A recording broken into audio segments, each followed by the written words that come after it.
everyone please stand for the singing of the national anthem.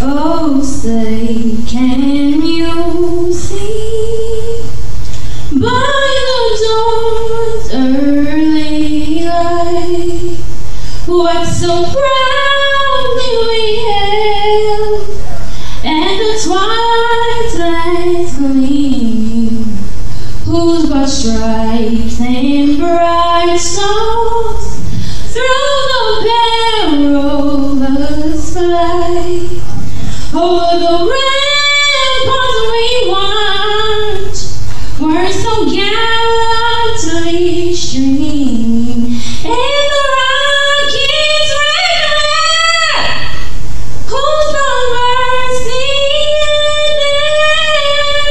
gave proof through the night that our flag was still there. Oh, say, does that star-spangled banner yet wave over the land of the free and the home of the brave?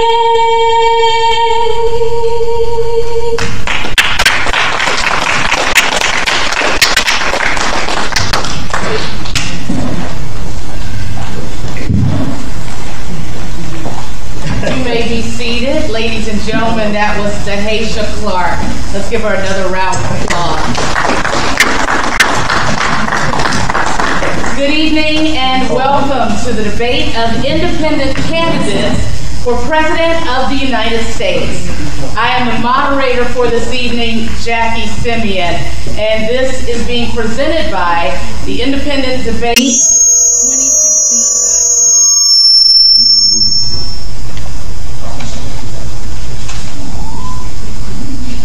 We will begin with introductions and opening statements from each of tonight's candidates, followed by tonight's debate rules. We will begin with Mr. Verone Thomas. Verone is a Lake Charles resident who has entered the presidential race as a result of his disappointment with this country's infrastructure and tax system. He believes the time has come for Americans to stop electing the same politicians from the same two parties, and he urges everyone to follow him in his quest to take the country in a new direction. Mr. Verone Thomas. As we stand in unity for the uplifting of our nation, there's no doubt in my mind that the citizens of America require of us to speak the words that best explains the mutual concerns of this nation. It's indisputable that the truth without reservation is required for the immediate restoration for what we consider to be prosperity in this nation. It's valuable to believe that the only possible way of achieving success in these endeavors that we've created is by coming together and speaking our mind during these difficulties. To ignore the rise in taxes compared to the decline in income would be fatal to the recovery of the economy for which we all contribute. Our infrastructure is crumbling, and it's time to put America's homeland security in the forefront as a priority. So I challenge every mind that can comprehend the words that we are saying today to come together for the presentation of calculated solutions instead of adding to the saturations of problems that we already have. We need brand new, fresh ideas from every citizen who has a dream for this land. But not just any old dream, that American dream. That dream that says your future, my future, our future is secure. Thank you. My name is Verone Thomas, and I'm a candidate for President of the United States of America.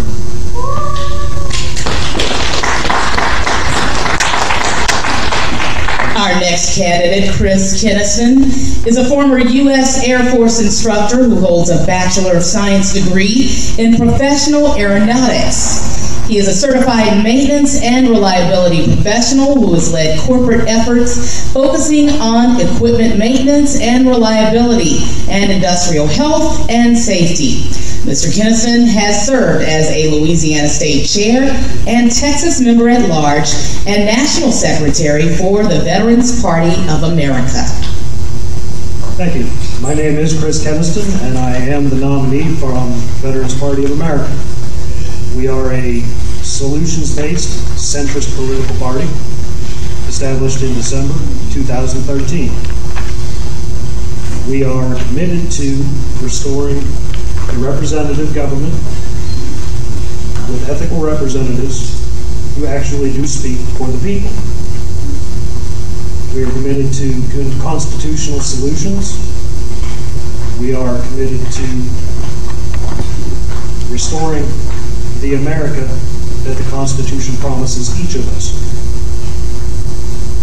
We're intended to be a country of pursuit of life, liberty, and happiness. The federal government's responsibility is to ensure that we have the freedom to do so. Unfortunately, over time, the two political parties currently in power have sought to use our mandates for things that we do not necessarily agree with as a people. So we are here this evening in a spirit of unity to present different solutions, real solutions, to the problems that face all Americans. Thank you.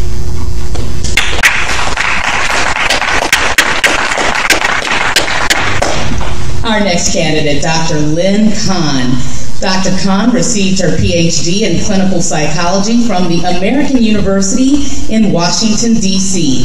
She has 32 years experience as an organizational psychologist inside federal agencies, including 6.5 years at the White House Partnership to Reinvent Government.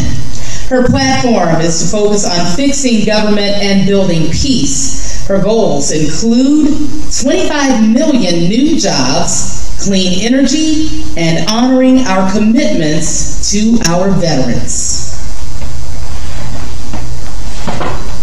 Thank you. I am Dr. Lynn Kahn. I'm an independent candidate for President of the United States. I have a very clear platform. Fix government, build peace. Fix our broken government, agency by agency, build peace here at home and around the world. And I have a 7-track plan to do just that. I'm not a politician. I'm an organizational psychologist. I worked inside federal agencies for 32 years, including 6.5 years on the White House Partnership to Reinvent Government. I understand federal agencies. I understand the mechanics of federal agencies. I know how to look under the hood. I know what works, what doesn't work. I know what changes to make. I know how to redefine the mission, the priorities, the activities of every agency. I know how to move funding from where it's going now to something that matches the priorities of the American public. I know agencies. I have a 7-track plan to accomplish what I'm saying. Track 1 is cut $1 trillion of waste out of our bureaucracies. Track 2 is multiply solutions. Track 3 is reinvent every agency starting on day 1 with the Departments of Justice, Education, and Veterans Affairs. Track 4 is build partnerships. Track 5 is communicate honestly. Track 6 is measure the truth. Poverty in America is not 14 or 15%, it's 34%. That is our Track time. 7, build peace here at home and around the world. Thank you. Thank you very much, Dr. Kahn. And now introducing John Fitzgerald Johnson. Mr. Johnson is a veteran and ordained minister, and as an information technology architect, he supports Fortune 500 corporations nationwide with cutting-edge technology. Mr. Johnson is also a recording artist and activist and he believes we are one nation and that only we can fix us. John Fitzgerald Johnson. First, let me thank all of my esteemed colleagues who thought it not robbery to come here to Lake Charles, Louisiana, while the rest of the country is distracted by the circus that our political process has become. And I thank you all for taking the time out to come here. I truly mean that. I believe that the problem in this country is that those folks who are empowered to fix those problems that we are living through are not being afforded the opportunity to fix them. So when I say that only we can fix us, I am not talking about a selected demographic. That is someone that agrees with my ideals. I mean that all of us who make up the patchwork of America, irregardless of race, color, creed, religious background, persuasion, or sex, that unless we all come to the table and begin to hammer out, just as the founding fathers of this nation did, an agreeable platform, a course of action, deliverables, and a plan, that we are headed in a circle that has been repeated time and time again in multiple societies. Whether it has been my time on the battlefield, my time behind the pulpit, my time on stage making millions of dollars, my time sitting in corporate boardrooms with some of the biggest government contractors on the planet of the earth, or leading the Black Lives Matter movement with thousands of people behind me. I had to have the epiphany and the revelation that the only way that we are going to move forward is if one of us avails ourselves to the office of the presidency. And that is why I believe that only we can fix us. Thank you.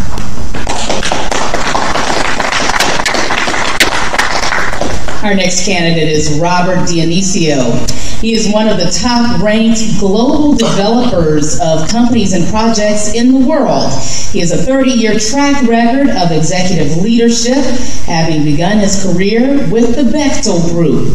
Mr. Dionisio was awarded the Medal of Freedom by President George W. Bush and was an active member of the U.S. Senate Inner Circle Presidential Roundtable.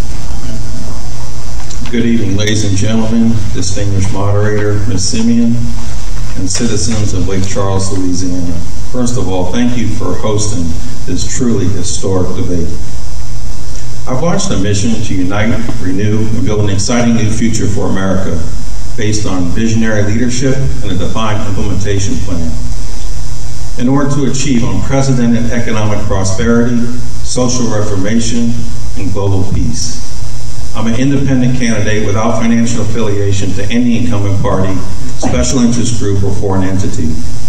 In order to stop government from infringing on constitutional rights, trampling economic prosperity, and the socio-economic free-fall decline I've witnessed over the past 3 decades.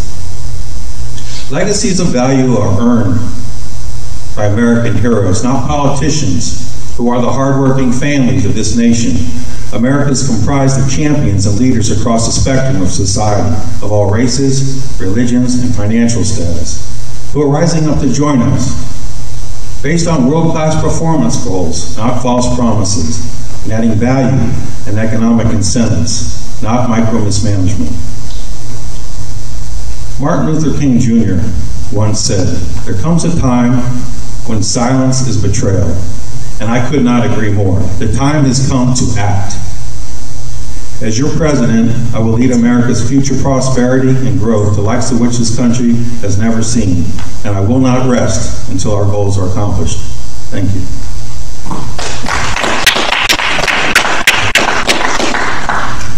Our next candidate is Val Keddington. Mrs. Keddington graduated with an MBA in 2011 and is a military veteran. At one time, she lost the ability to walk, but she persevered and today walks just fine. Ms. Keddington has served as a college educator and the executive director of a nonprofit children's organization. Val Keddington. Hi, thank you.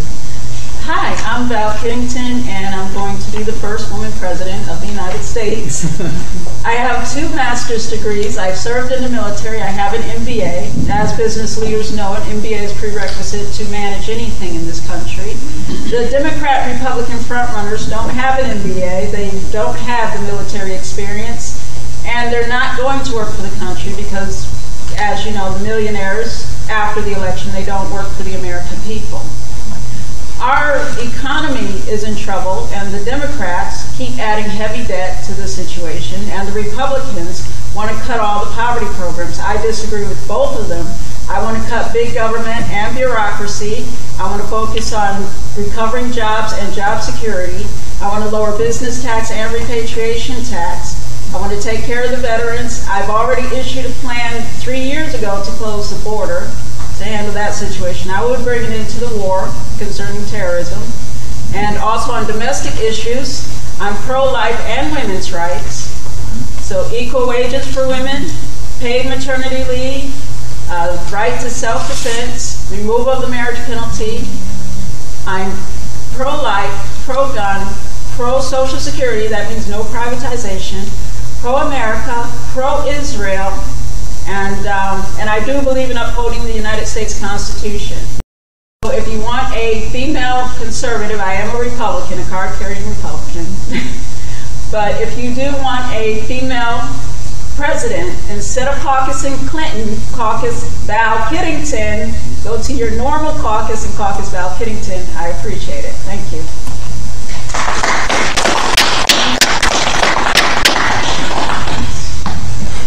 Introducing our next candidate, Rhett Rosenquist Smith. Mr. Smith says he's committed to making the voices of the American people heard on Capitol Hill. He believes the two-party political system has abandoned the Declaration of Independence and the Bill of Rights. Ladies and gentlemen, Mr. Rhett Rosenquist Smith. Thank you, Ms. Simeon, and thank you for the forum tonight from the independent presidential debate. It's so important that this First Amendment freedom, how are we doing this tonight? In some places around the world, this would not be allowed. So I really want to champion the First Amendment. That's what we're doing tonight, taking advantage of that. Freedom of speech, freedom to assemble. But this campaign is about more than myself. It's about more than Rhett for president. It's about the libertarian values, the libertarian principles, the libertarian ideals that predated the American Revolution. So I want everyone tonight to get on their educational hat, to get on their history lesson, and go look at the history of the American Revolution. Go look at the libertarian thinkers that were instrumental in building the Declaration of Independence, the Constitution, the Bill of Rights. We have abandoned those. We have abandoned this in our foreign policy. We have abandoned this here at home. When we abandon freedom, when we abandon the principles that established this nation, principles that were respected around the world, the libertarian thinkers were Thomas Jefferson, Thomas Paine, Patrick Henry, so many thinkers and thinkers before them. We don't do that anymore. These predated the political parties that now have abandoned the principles because the political parties care not about the American Revolution, care not about, our basic libertarian values and principles that are enumerated in the Bill of Rights. Thank you.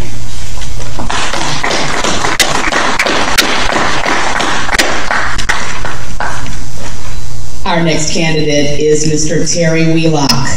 He believes his life experiences, including living abroad, combined with his faith, education, experience in the aerospace industry, and his service in the U.S. Air Force have all prepared him to be president.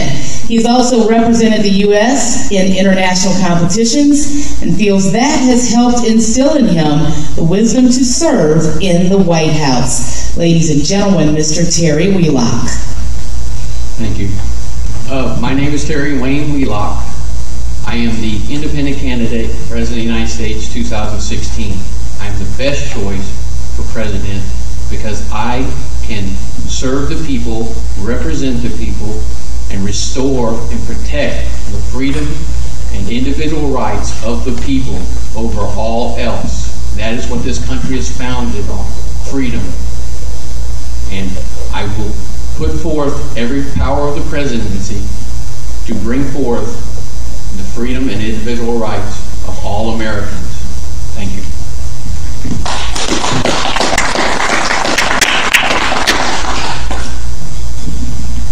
Now that we have met all of our candidates, here are tonight's debate rules. I will ask questions that were pre-selected and submitted to me. We will not take questions from the audience. Each candidate will have 90 seconds to answer each question. Should a candidate answer a question with a reference to another candidate who is present, the candidate who was referenced gets 90 seconds to respond. We will end tonight's debate with closing statements from each candidate. Our first question tonight: why are you running for President of the United States, and what makes you the best candidate? We will start with Mr. Keniston.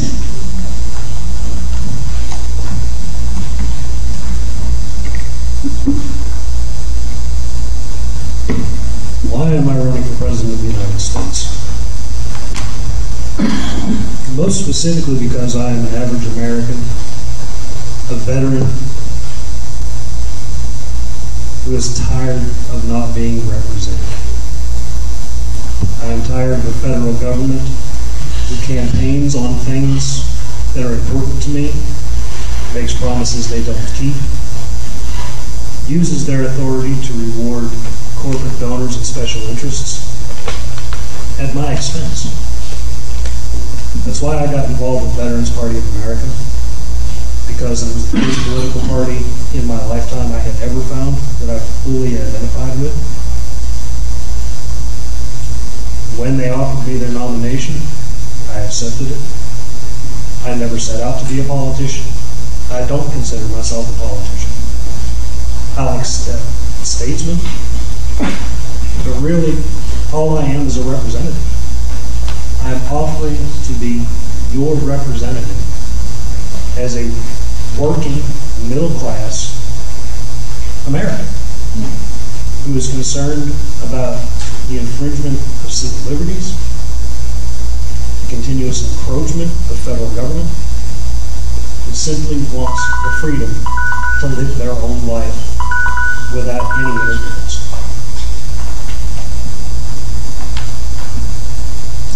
Thank you, and now we will have the answer from Dr. Khan. Why are you running for president, and what makes you the best candidate? Thank you. Thank you for that question. I chose to run for president for two reasons. First, I understand government agencies. I understand the mechanics of government agencies. I know how to look under the hood. I can see what doesn't work. For example, how can one department, the U.S. Department of Energy, possibly balance responsibilities for nuclear weapons and leadership to move this nation towards 100% clean energy? It's not possible. So understanding that kind of internal contradiction is an important piece of understanding how to make government actually work. Another example, when I read the mission of the U.S. Department of Justice, three words pop out at me: control, enforcement, and punishment. That mission statement will never help us deal with the issues of mass incarceration, the school to prison pipeline, and the damage that the Justice Department has done to communities of color throughout this country. Another example, the U.S. Department of Education. It has a $70 billion budget. I understand $38 billion goes to the states. What are they doing with the other $42 billion? There's questions that we have to ask. The second reason is that I understand peace building. I published my first book on peacemaking, and that is part of my platform that drives me to run for president. Mr. Thomas, why are you running for president, and what makes you the best candidate?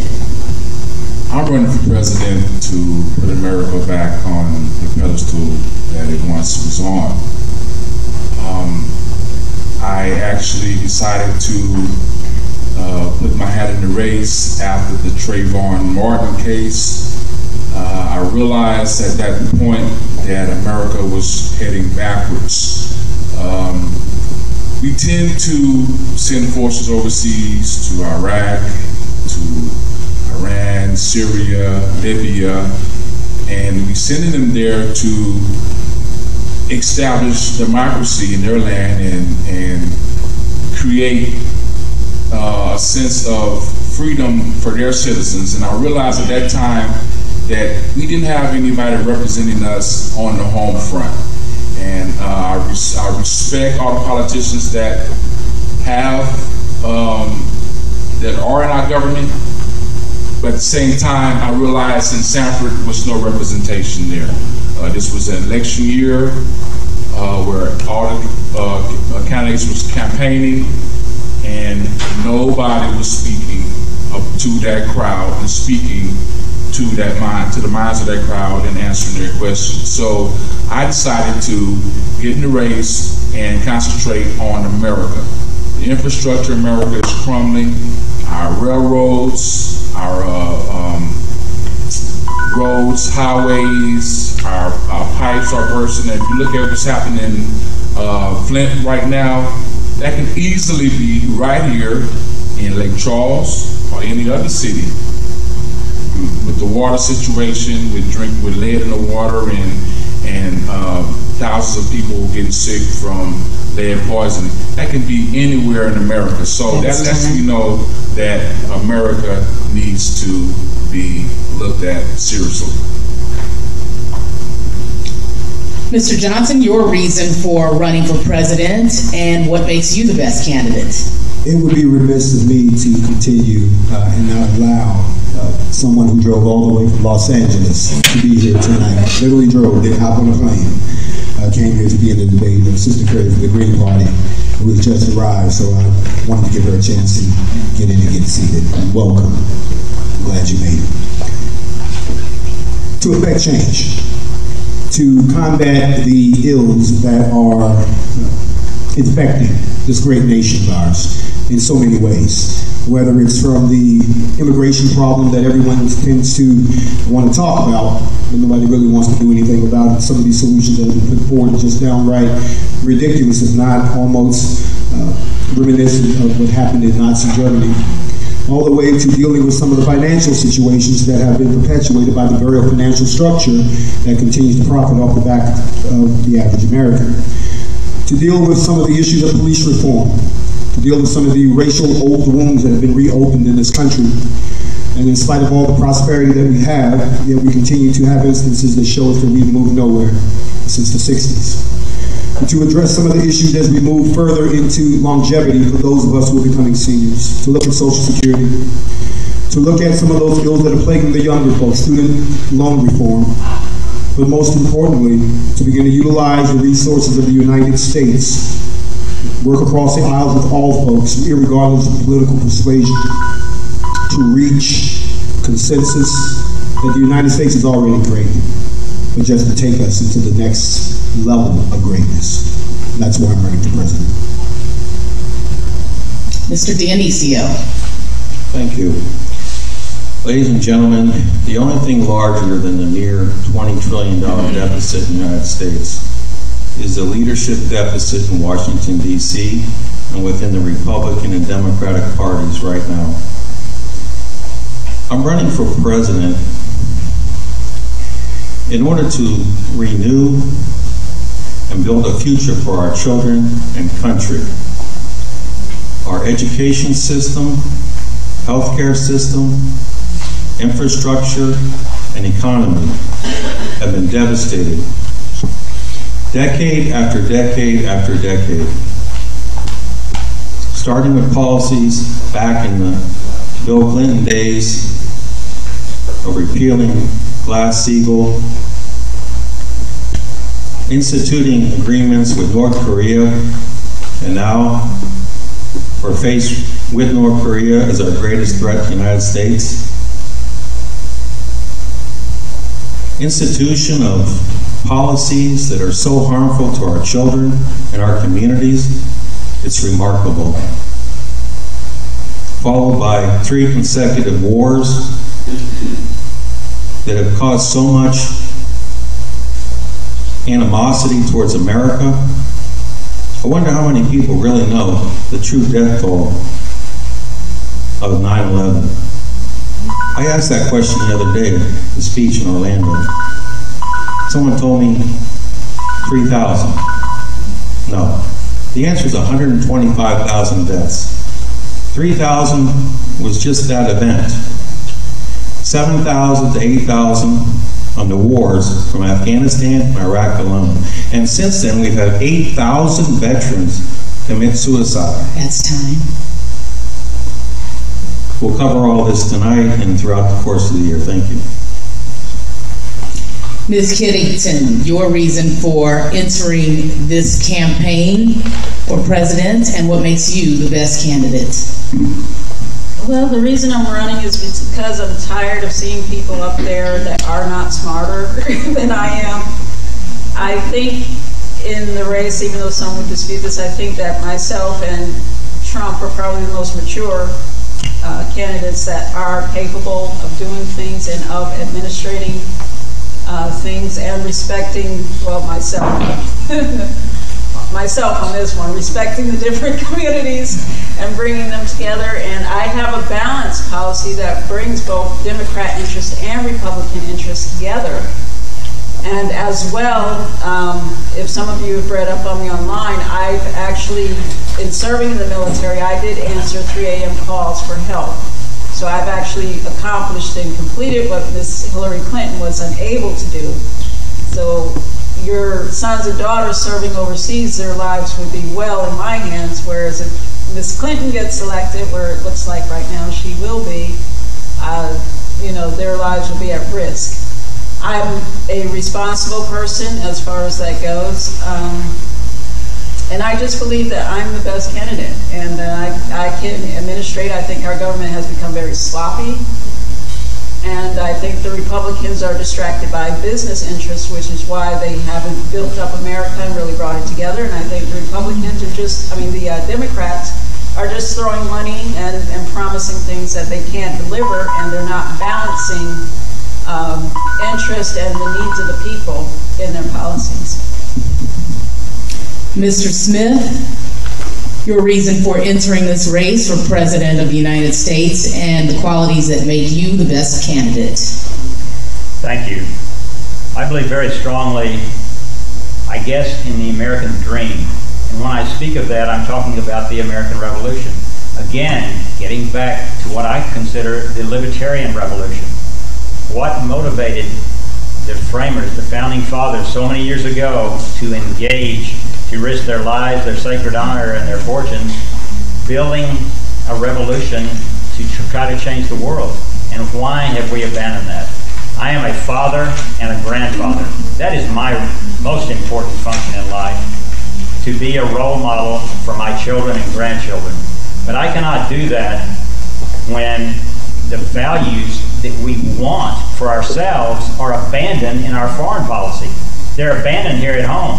If we really believe in freedom, why would we allow two parties to hold themselves up as exceptional or superior? I'm talking about the Republican and Democratic parties, to be superior to the rest of the human race. And how has that damaged our foreign policy? You know, we support people overseas that we do not understand, that are dictators, that are warlords, and then we wonder what's wrong with our foreign policy. What's wrong with our ideals that we've abandoned those values and freedoms and rights that we cherish, but we don't offer this worldwide?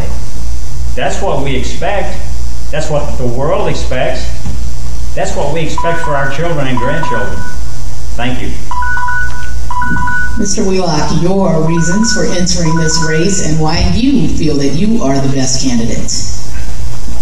The why is simply put forth to restore and protect the freedom and individual rights of all Americans equally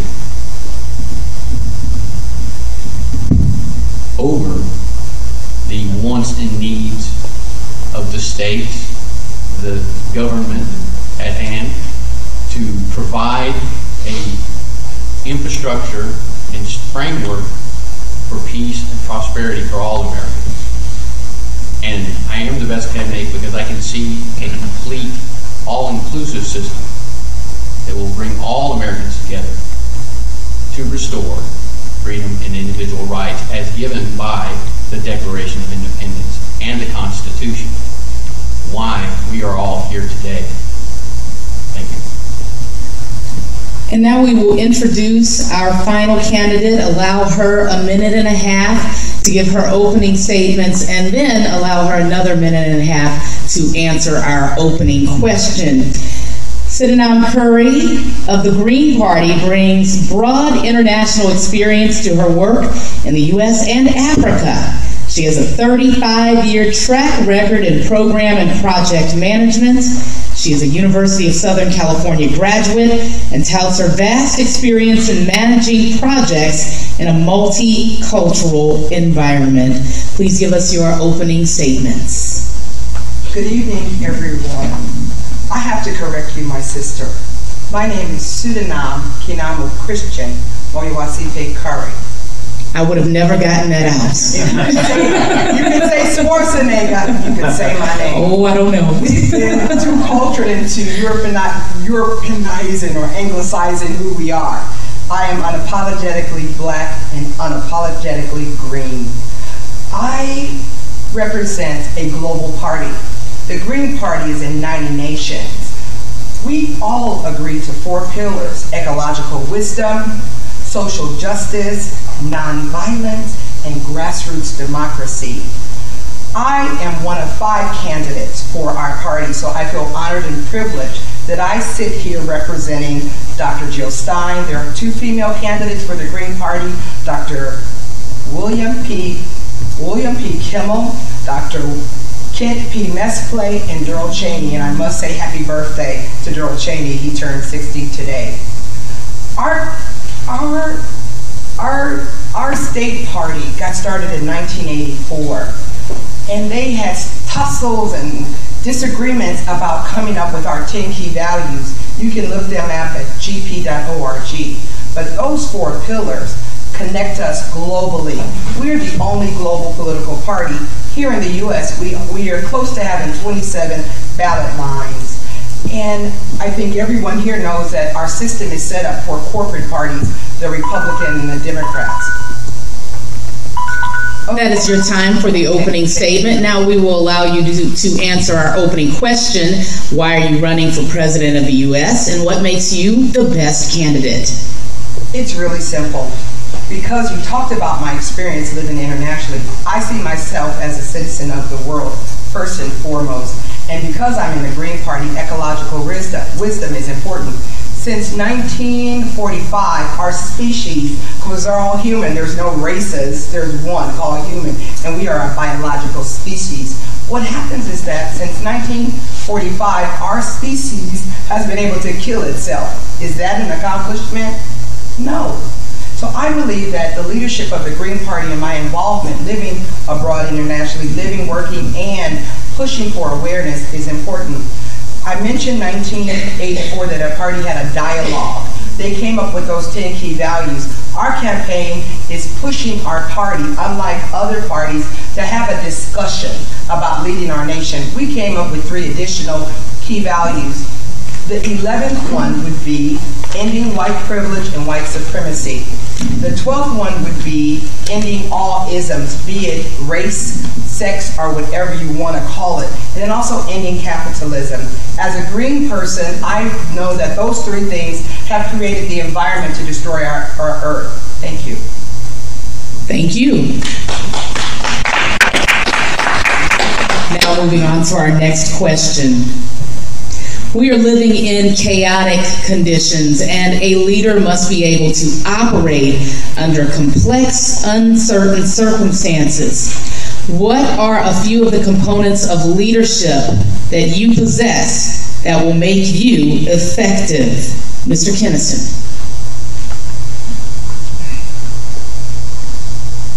Well, I'd have to say that my diverse background, coming from really an upbringing of next to nothing in rural Pennsylvania, working with a lot of different people from different backgrounds, moving from that into the United States military, which is, again, a number of different people from different backgrounds.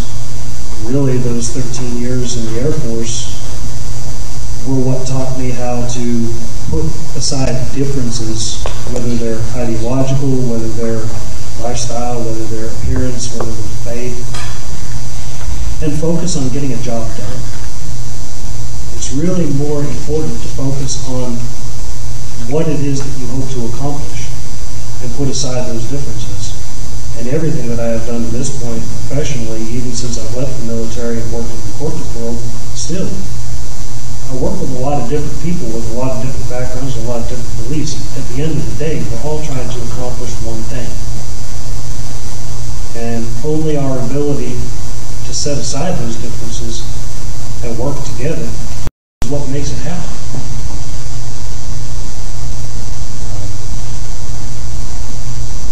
Growing Veterans Party of America has probably been the greatest challenge in that field because we're a centrist party.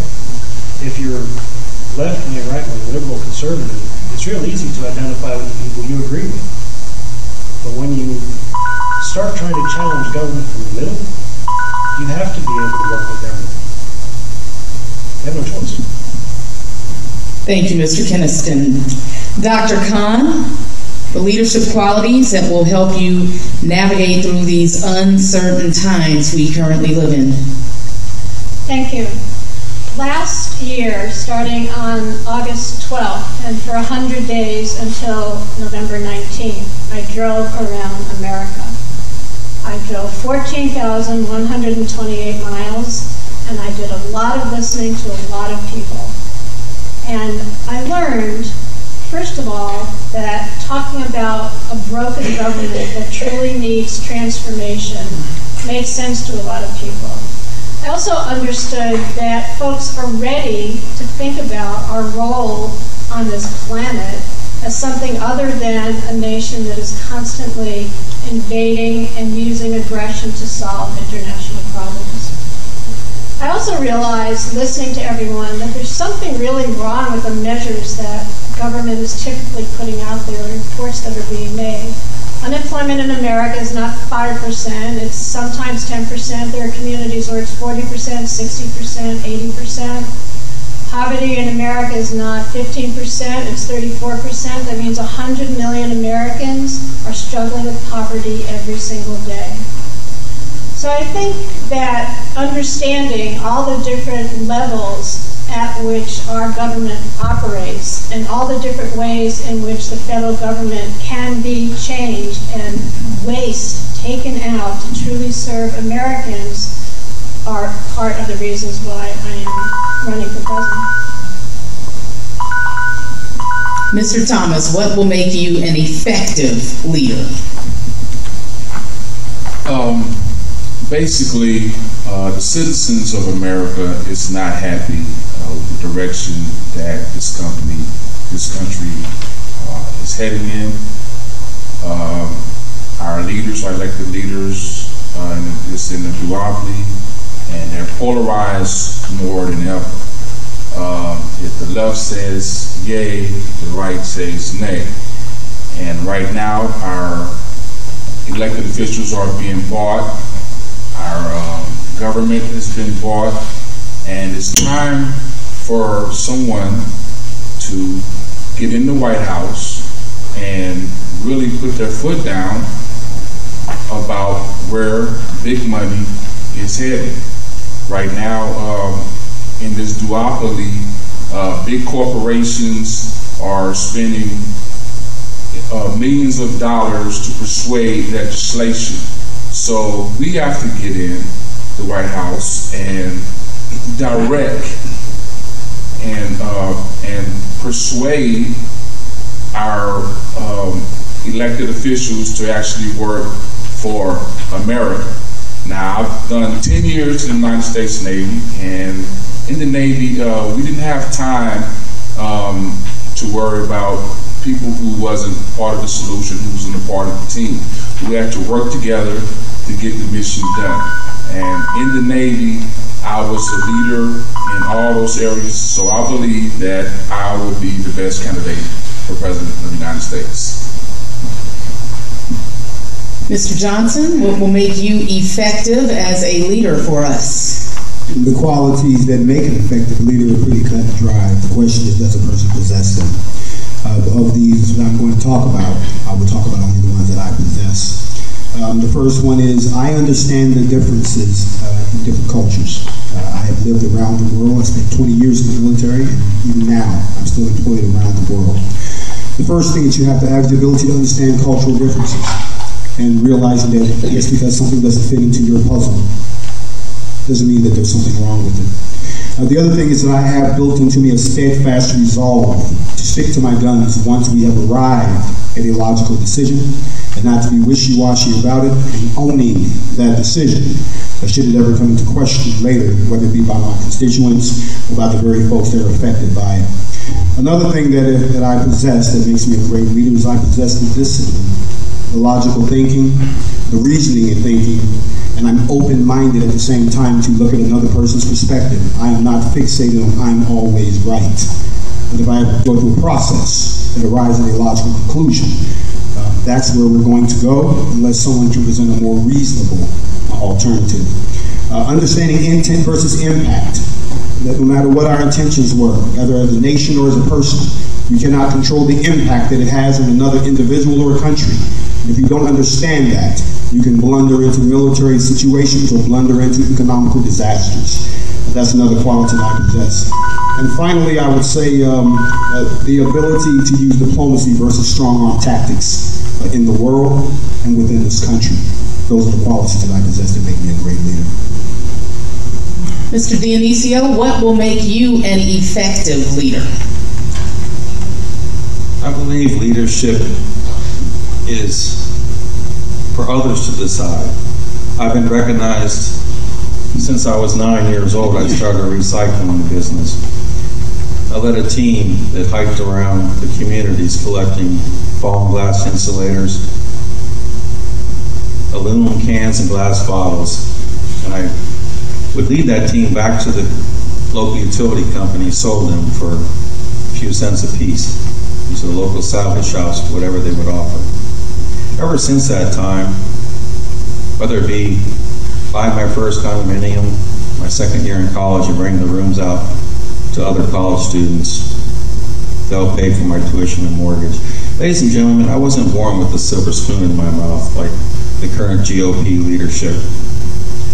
And I'm not riding the coattails of a past president without any kind of track record in leadership. I've been a recognized leader my entire life, having worked with Bechtel, the largest global developer, engineer, and constructor in the world, building cities and countries, not hotels and casinos. There's a big difference when you look at the spectrum of the economy. We have complete incompetence in global business affairs. We have people that do not understand foreign policy. I've been to all of the countries that they discuss, and they are absolutely clueless. Anyone who thinks the Republican and Democrat Party represents the average American in this country is out of their mind. That is time. Thank you. Thank you. Ms. Kiddington, the qualities you possess that will make you effective as a leader. Well, I love America. I respect America. I respect American traditions. I respect the black community, and I respect the white community. And I know that I can solve the problems. And I know that I have qualities and virtues beyond some of the other candidates that are running at this time. If you go to my website, Kiddington2016.com, that's Kittington 2016.com, you'll see even a comparison between myself and Fiorina, what people that have worked with her and for her and that she has worked for says about her as compared to what people have said about me, calling me business leaders, calling me a natural leader, an asset, that I move things forward. So I have the capacity and the capability to move things forward. I give attention to details and to every community and to all American citizens. And I believe that it is time for the people. And I love this country. I love the tradition of this country. I love the values of this country. And I believe in it. I believe in America. I think we are the greatest nation in the world, and I think we can continue to be. Right now we are faltering. The country is in trouble. That's why I'm stepping up to fight for my country, because I love my country. I am a patriot. And that's it. Thank you. Mr. Smith, why would you be an effective leader, an effective president? Thank you. And I want to say first that I am from San Antonio, Texas. I don't think I've mentioned that, but I did serve in the United States Navy. I was educated at the University of Texas at Austin and worked for a time as an auditor accountant for the state of Texas. I've been over 30 years in the private security industry. And, but aside from my experience, I think it's so important that we have values and principles.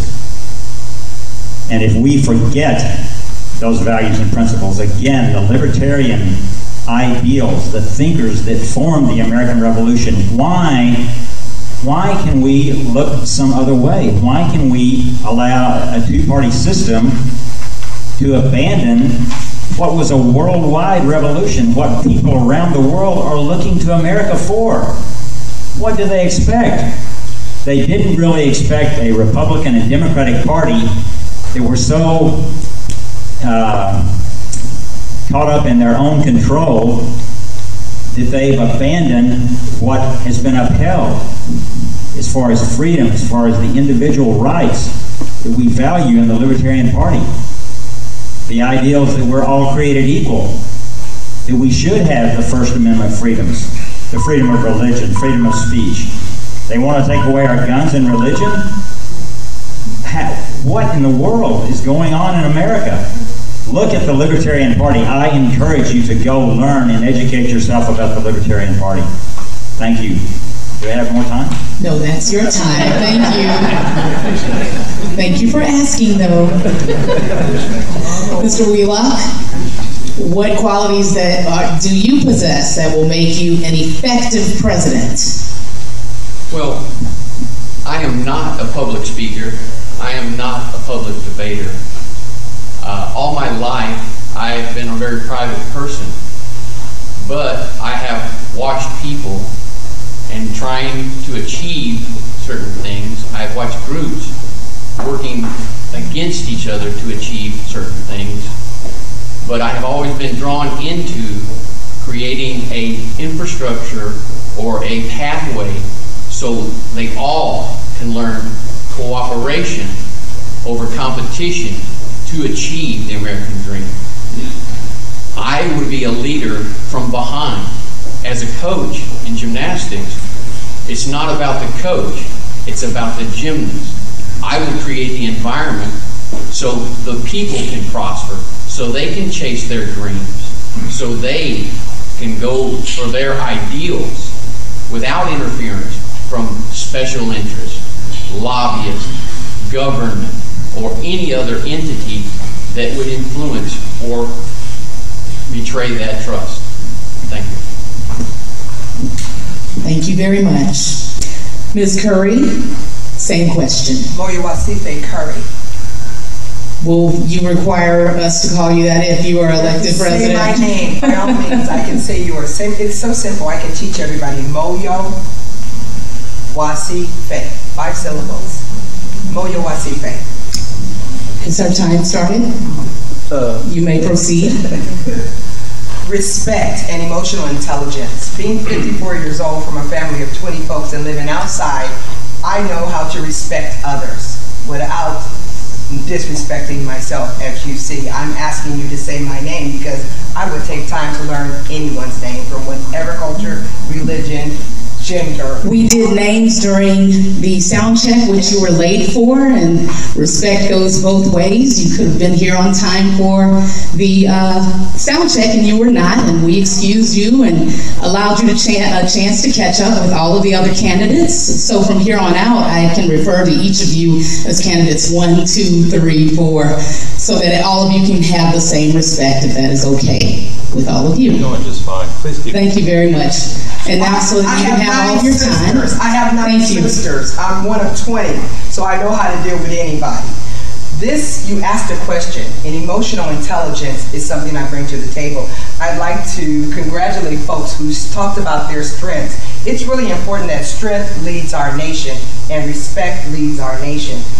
Also, in the Green Party, because we're a global party, I have challenged my party to end white privilege and supremacy. Every party and everybody needs to make their party better. When you do that, you show a level of maturity that you can deal with your own so that we move beyond ourselves. Someone mentioned that. Thank you. And now our next question. Please identify what you feel are the major issues impacting our nation's schools and what you will do to give our children a better educational future. Education is personally my most important platform point. I am a parent. I have lived in both Common Core states and non-Common Core states.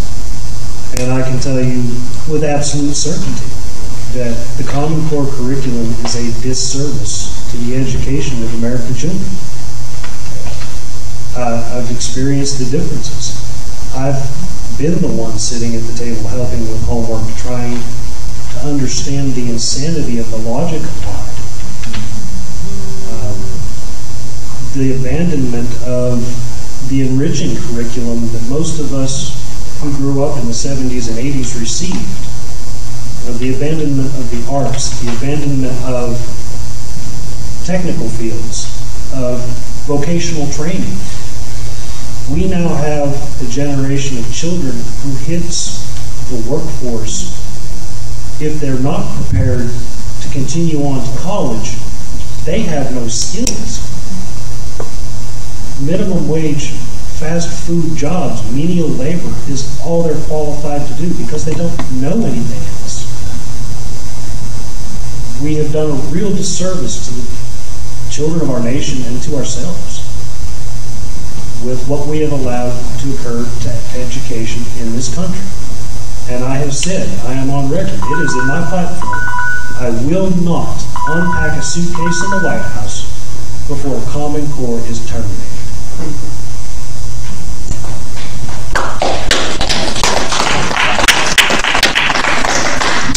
Dr. Khan, the major issues impacting our nation's schools and what you will do to give our children a better educational future. Thank you. I think there's 2 ways to talk about education. One is the visionary piece. However it is that we talk about creating a 21st century economy, whether there's, and I believe there are, a green energy piece, there's a 21st century infrastructure piece that needs to be created, there's a 21st century housing policy, 21st century health policy and strategy, including regular people being able to afford health care. For me, education is the foundation, and responsive education is the foundation. So it's a piece of every single thing that we need to do to move forward. The more detailed piece of that are the ways in which the U.S. Department of Education has failed this nation for decades. So I'm personally appalled at the waste of money, and I mean tens of billions of dollars are wasted on programs in the U.S. Department of Education that have absolutely no results. So as we share a lot of ideas. We're all independents. We have a lot of the passion about what needs to happen in our country.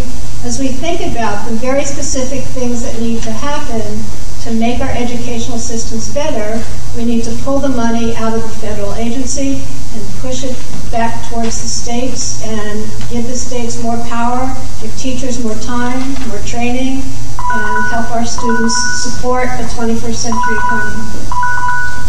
Thank you, Dr. Khan. Mr. Thomas, what do you see as our school's biggest problems, and what do you plan to do to make things better for our children? Well, it is said that the combination of education and hard work is the key to success. But however, there's many roadblocks that affects that traditional equation.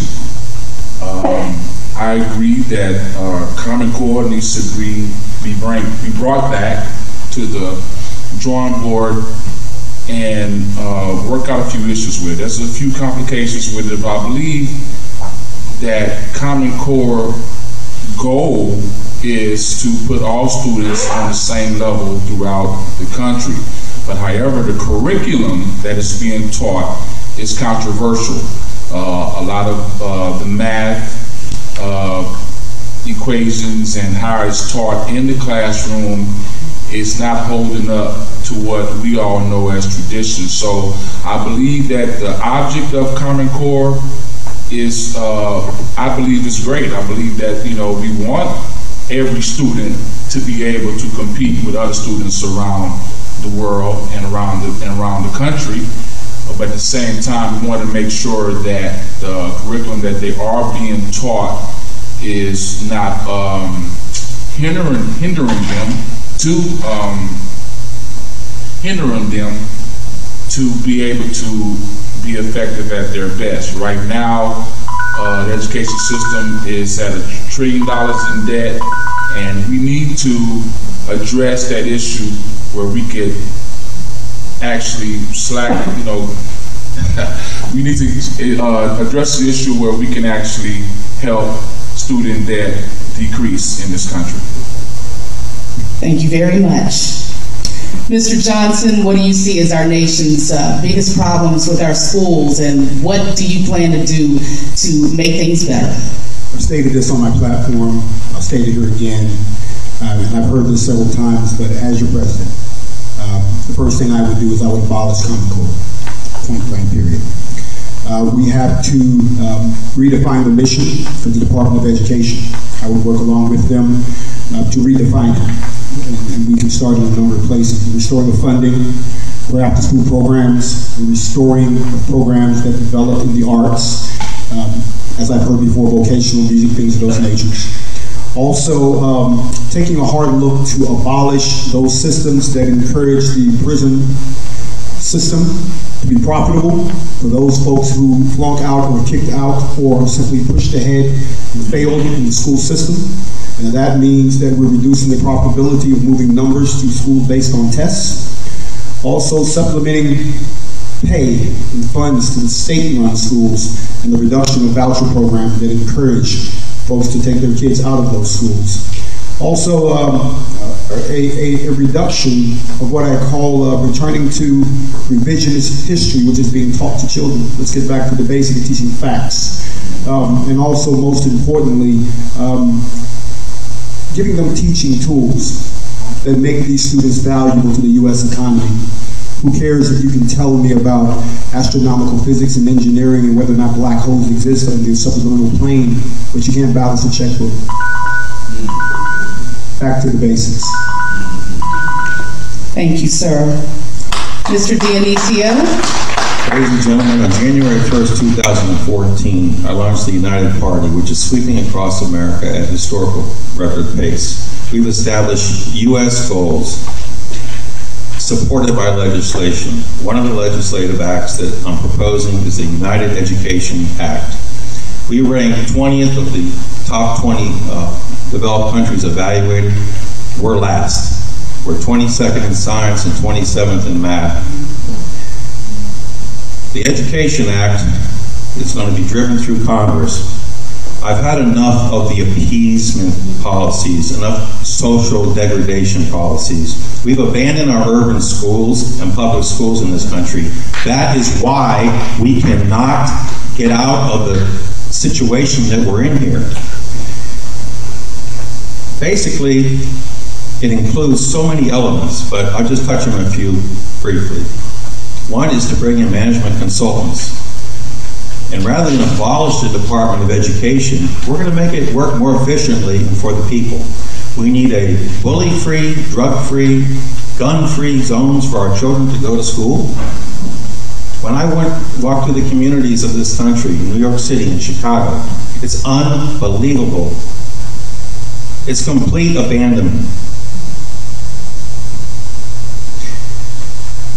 We're going to eliminate college debt. College debt is basically financed by vultures, and it's impossible for children to pay these debts down. We're the only developed country in the world that doesn't support our children, and education is where we need to focus, and that's what I'm going to do as president. Thank you. Thank you, sir. Ms. Kiddington, tell us what you feel are our biggest issues with our nation's schools and what you will do to eliminate those problems. I think the major issue with the nation's public schools is lack of responsibility of the federal government for the public schools. It's a matter of escaping to come up with voucher programs and charter schools. I love charter schools, and vouchers are fine. But I think to take full responsibility for the public schools and the quality of the public schools, and to bring the education system up entirely with the basic skills, math, science. Even Stephen Hawking said that everyone needs to have a basic understanding of science in order to protect us in the future. Really practical skills so that a person, upon leaving high school, can find work, can find a job, and they don't have to subject themselves to the high cost of college.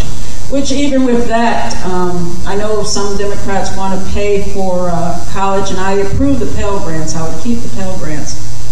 But what the college system does is it games the system. We have a 4-year system. We have the Pell Grant, which pays for the first 2 years, but the first 2 years basically repeats high school courses. So they're forcing you to go to 4 years or to go to 5 years, and they'll just keep gaming the system and getting away with it if somebody doesn't address it and nail it down and say, no more gaming the system. Yes, the Pell Grants will be there for the students that need them, but we're going to pack quality in K through 12 and make those systems work most effectively. And now we'll hear from Mr. Smith.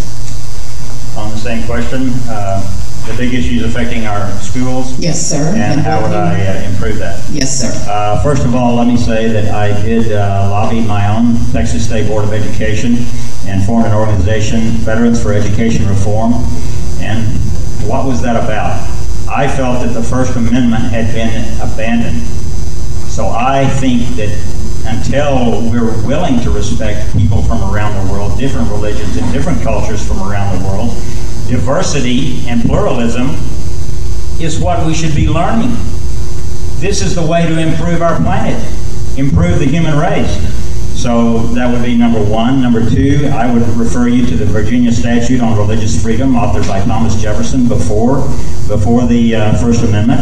And the apology, the state of Virginia apologized for slavery and for treatment of Native Americans. All 50 states should do the same thing. Our government should do the same thing. What happened, before the Civil War was a crime against humanity. Who is going to stand up and say, let's be responsible for what happened and let's acknowledge it? And finally, when we have a culture of colonialism, that is our history, that is what we uphold in our schools and some of our educational, we need to understand the indigenous culture. This is an indigenous planet. We learn from the indigenous people throughout the world. These are the people that were before civilization that are still here that we can still learn from. And also our state's abuse, and we put children in solitary confinement and force them to take mind-altering drugs. That is we are killing ourselves. Thank you. And now an answer from candidate Wheelock. The major problems affecting our schools and how you will eliminate those problems. Okay, from the beginning of existence until each passing day, the knowledge and information available to the general public is growing geometrically. So, it is impossible to teach our students every fact and knowledge and every solution. what we need to focus on is the minimum national educational standards, so teachers can get back to teaching. And so they are not creating smart kids, which they know a lot of information, but they're creating intelligent kids who know what to do with that information. So we come back to, we are just not robots, but we are artificial or intelligent robots, if you want to put it that way. But also at the same time, I am not a promoter of STEM, I'm a promoter of esteem. Science, technology, engineering, art, and mathematics. Because nothing gets done until the pretty picture is drawn for everyone. Thank you, sir. Same question for our first candidate. Thank you. Capitalism breeds the negativity within children, so ending capitalism would be critical. There are best practices in helping children. I'm a Head Start baby. The government has not failed completely. Head Start is a great program. The third thing would be cultural competence. Several people highlighted on that. How many of us learned Columbus sailed the ocean blue? We didn't learn that Columbus went to Ghana, raped and robbed, came over here and did the same thing. We got to stop lying. Integrity is critically important because you have children living lies. There was a study released 6 weeks ago that a number of European older gentlemen are dying. The reasons are social science. If you create a lie and people can't achieve that myth, then they collapse or commit suicide. So honesty, integrity, and redesigning our education to reflect the realities of our world and definitely of our nation. Our nation is browning. We gotta get to understand that. By the end of this century, am I wrong? Okay, so we gotta understand and help train and lead so that we have a nation that is like a fabric. That one thread, if one thread pulls out of something you have on, everything can collapse. So it's critically important. Like Dr. Khan, I went on a campaign around the nation for 40 days, and I asked people, what is the criteria for a leader that you want for your president? Thank you. Thank you, candidates. And now on to our next question. What do you declare to be your top 3 priorities should you be sent to the White House?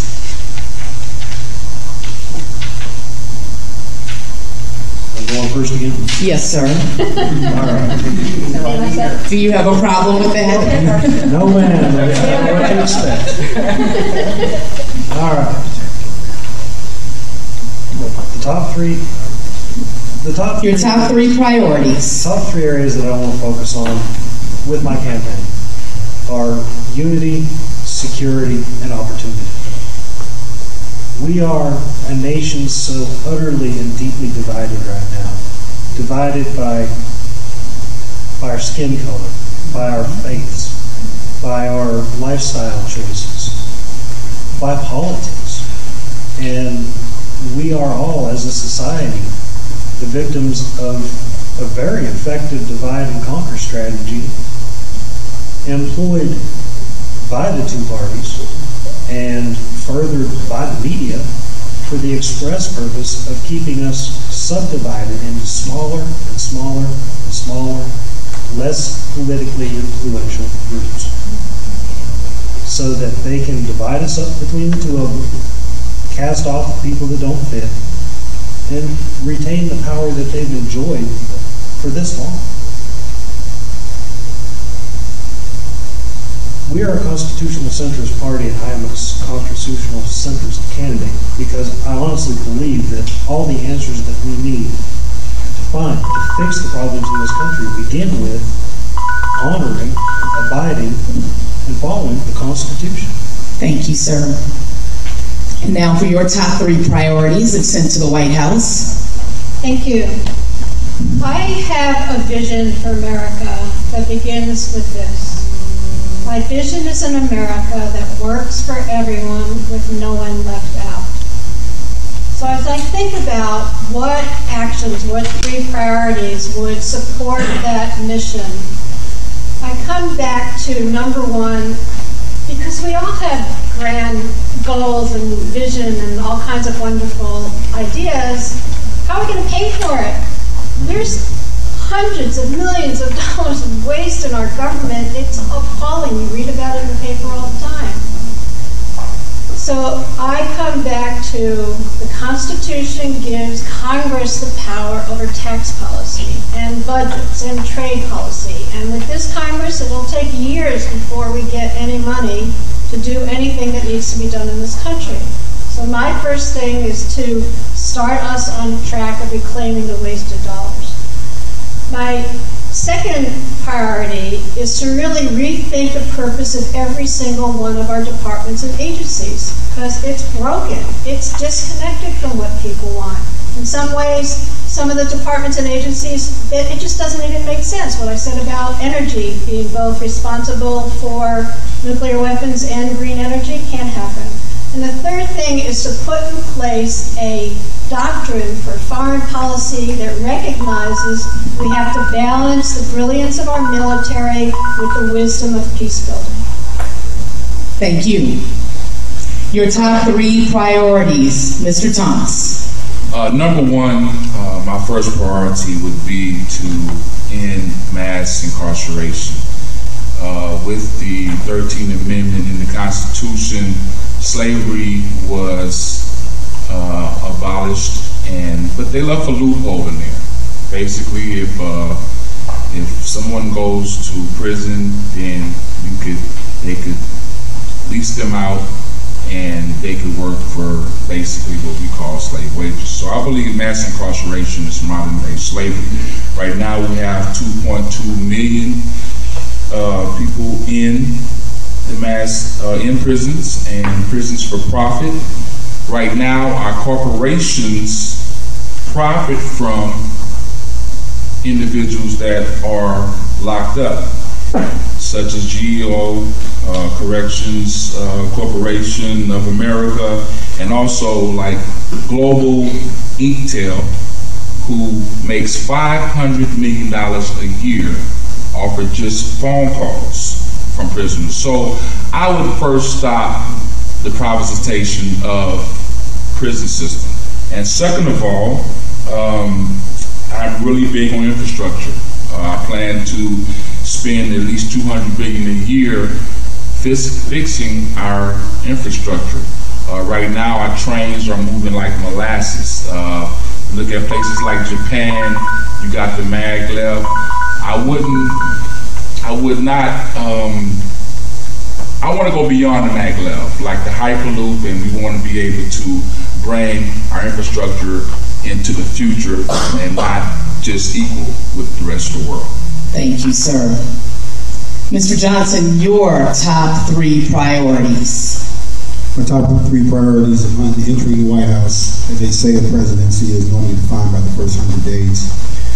Believe it or not, as an independent, by virtue of the fact that I'm sitting in the White House, I guess my first action would be campaign reform and changing the rules, so that folks like us who will come behind me will have the ability to also get to the White House. That will probably be the first thing I do day one when I sat down, in the abolishment of the Commission on Presidential Debates.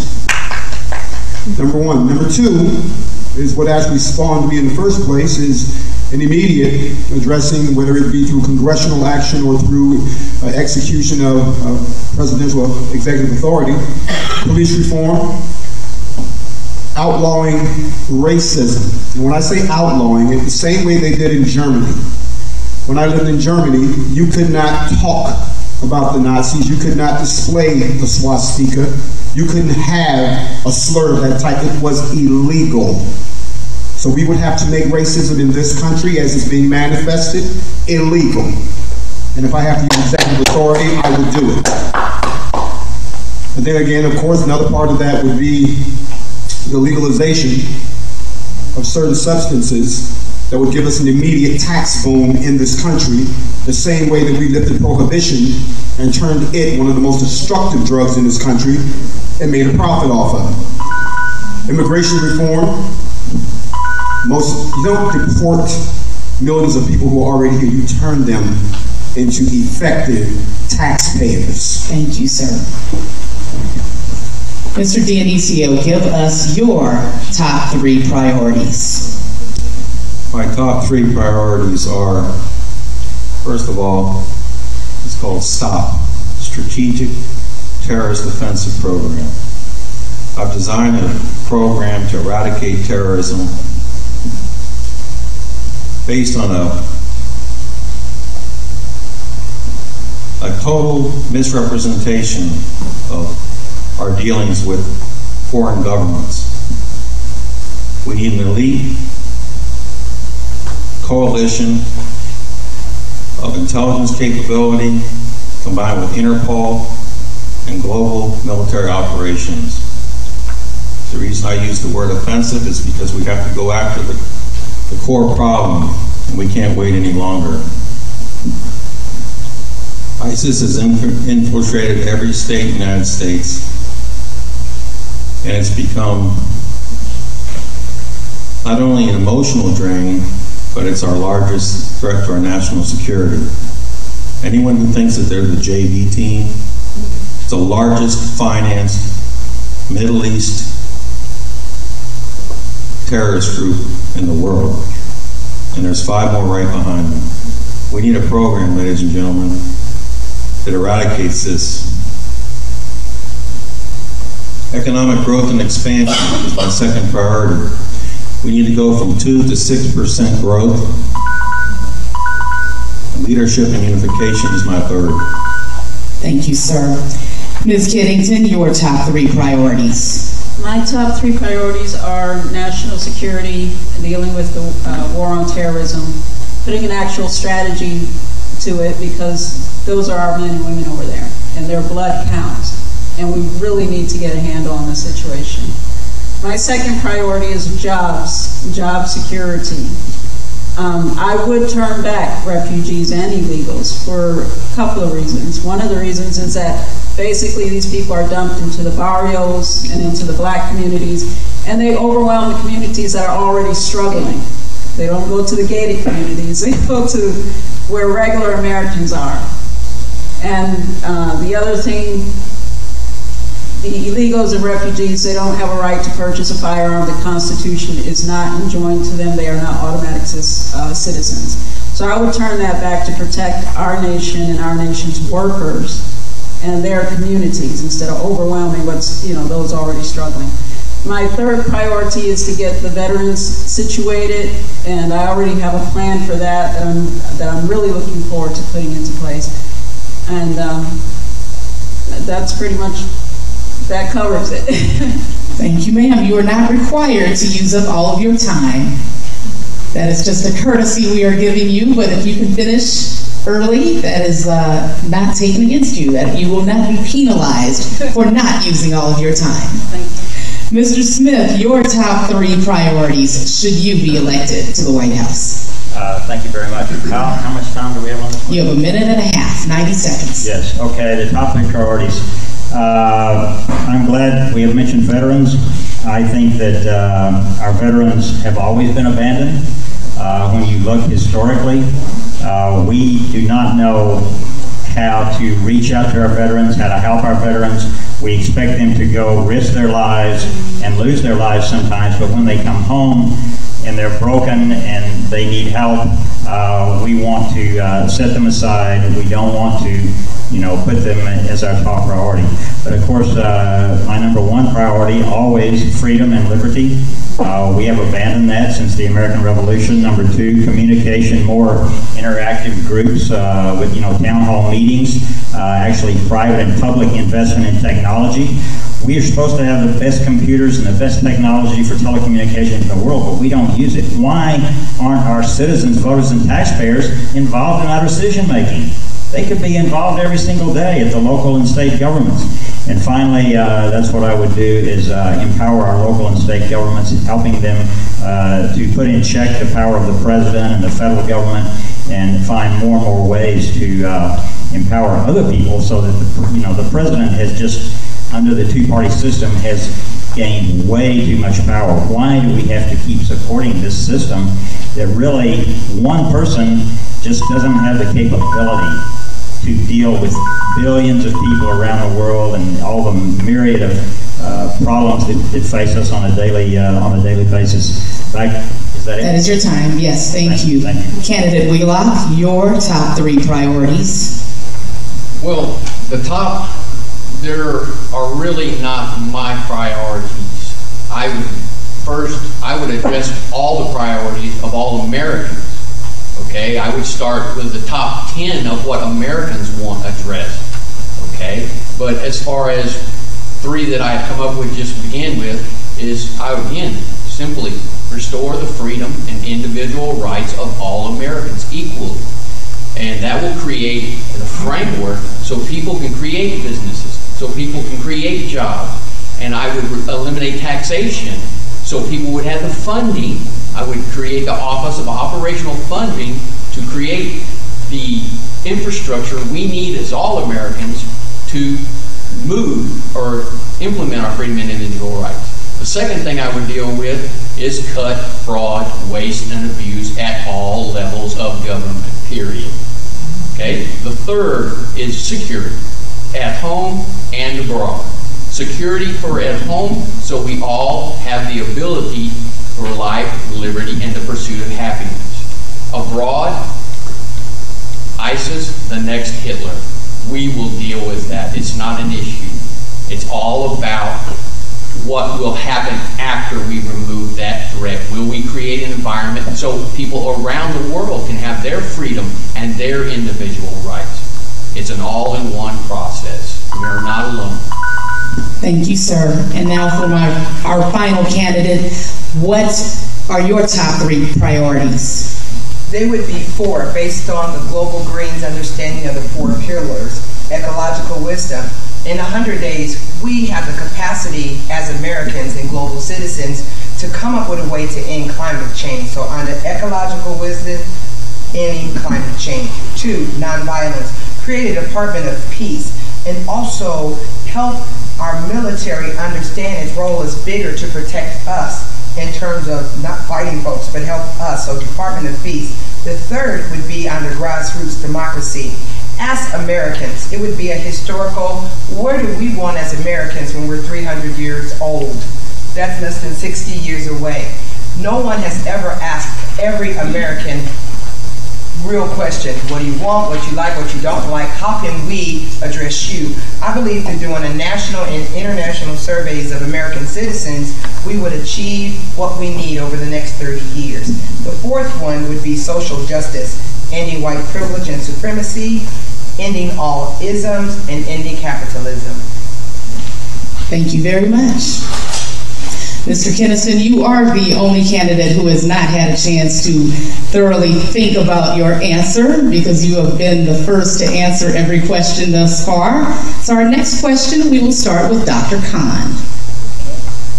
And that question is, if elected president, what action would you take on Obamacare, if any? It is a good question. So I had the opportunity about 5 weeks ago to bring somebody to an emergency room, one of the only emergency rooms open in the northern suburbs of Washington, D.C. And there would have been a 4.5-hour wait. So I think I think it's great that more people have insurance, but we have reinvented insurance, not health care.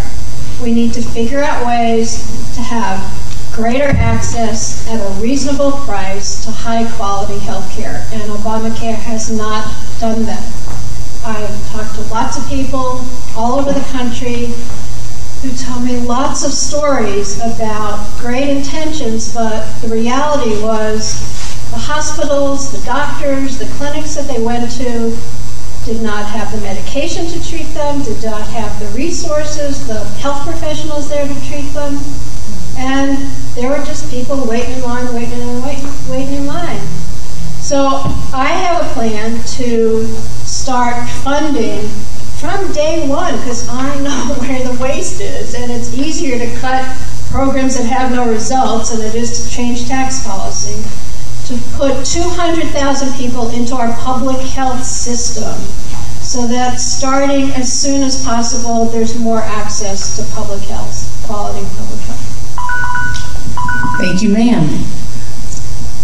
Mr. Thomas, action that you would take on Obamacare or not? Basically, I want to start off by saying two words, middle class. The middle class is the foundational support for the upper class and the motivation for the lower class. And right now, Obamacare has affected the middle class more than anybody. High premiums, deductions at $5,000, $6,000 before you can even get care. So I would bring Obamacare back to the drawing board and create a system that basically caters to all Americans and not just, don't get me wrong, we have to be considerate toward our seniors, our veterans, and basically we have to determine what care is needed at what level. And my plan is called MoCare. Minor care, major care, and MoCare. Minor care, you get to determine, okay, what coverage do you need? Minor care, we already know that children and pedicare is needed more than anything when it comes to insurance. And then major care is when you already know what your situation medically is. And MoCare is when you actually need the state and the federal government to actually come together and get you situated so you can qualify for major care. Thank you, Mr. Johnson. Mr. Thomas, excuse me. Mr. Johnson, what action would you take, if any, on Obamacare? Well, the Affordable Health Care Act, to tell you the truth, I wouldn't take any action against it. I think that it is actually President Obama's legacy, and it's something that they've been trying to do in this country for years.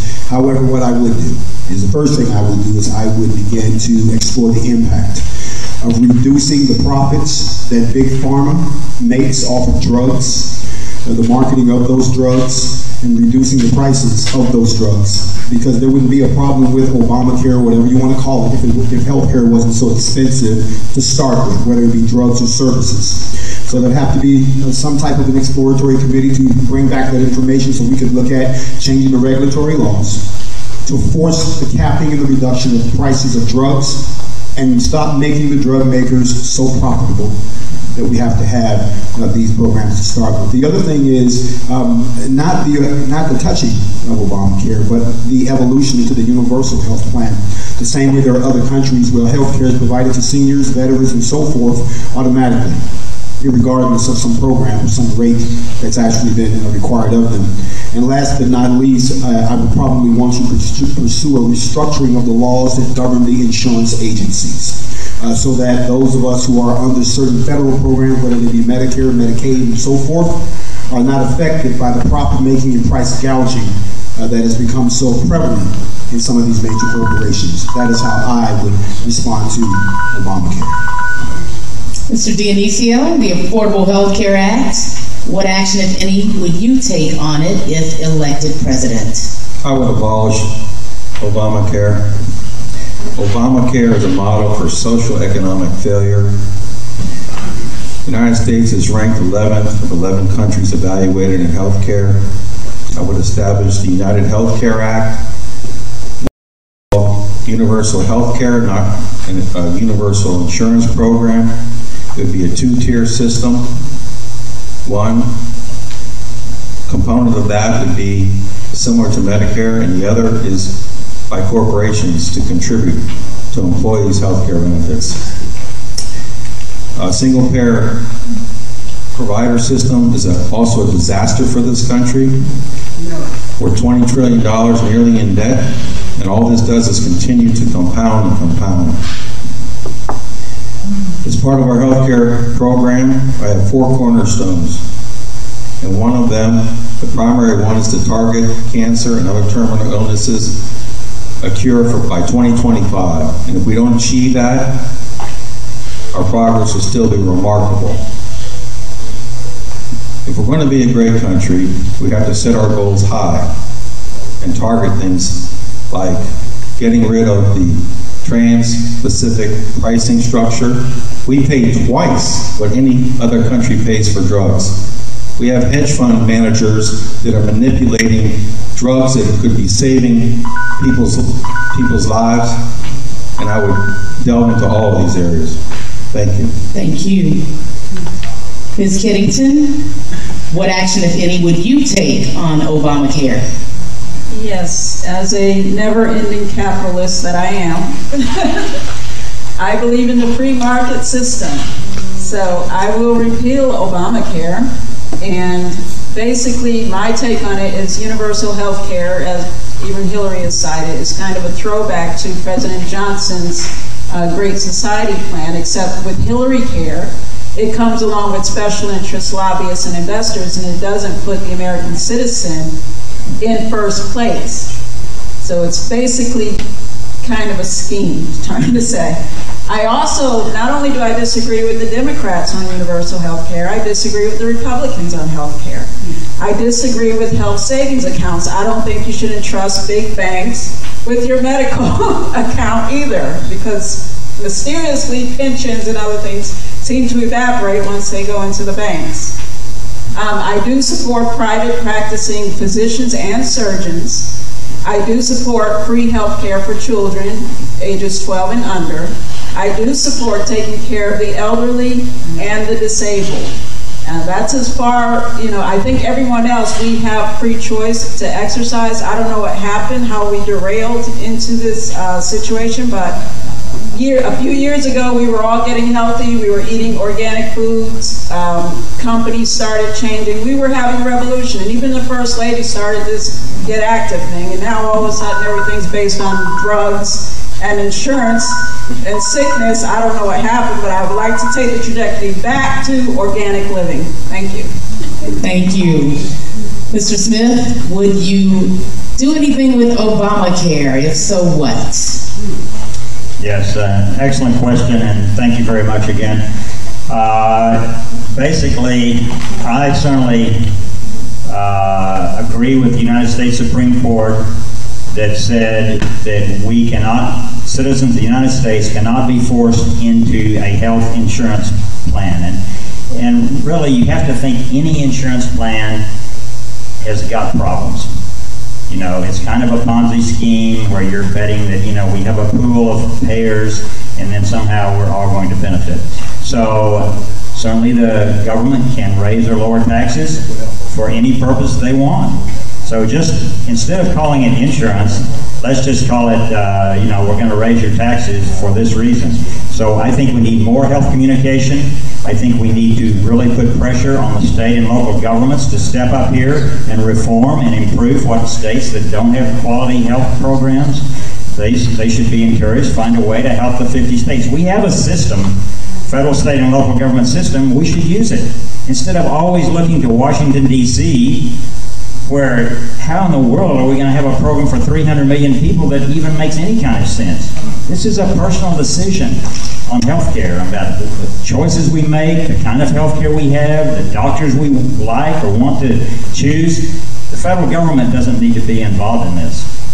We can pay for more health care, but we don't need a national insurance program to get involved in that. We can deal with this at the state level. Thank you, Mr. Smith. With all due respect to this panel and all of the esteemed colleagues here, abiding by the rules of this debate, I encourage all of my constituents to remember that we are not allowed to utilize cell phones or anything to pull our answers from other than our God-given brains. You're sitting on this debate stage. Thank you. Thank you for that reminder. That was not something that I took notice of, but we will abide by all of the rules. We appreciate the reminder. And now, candidate Wheelock. Not using that whatsoever.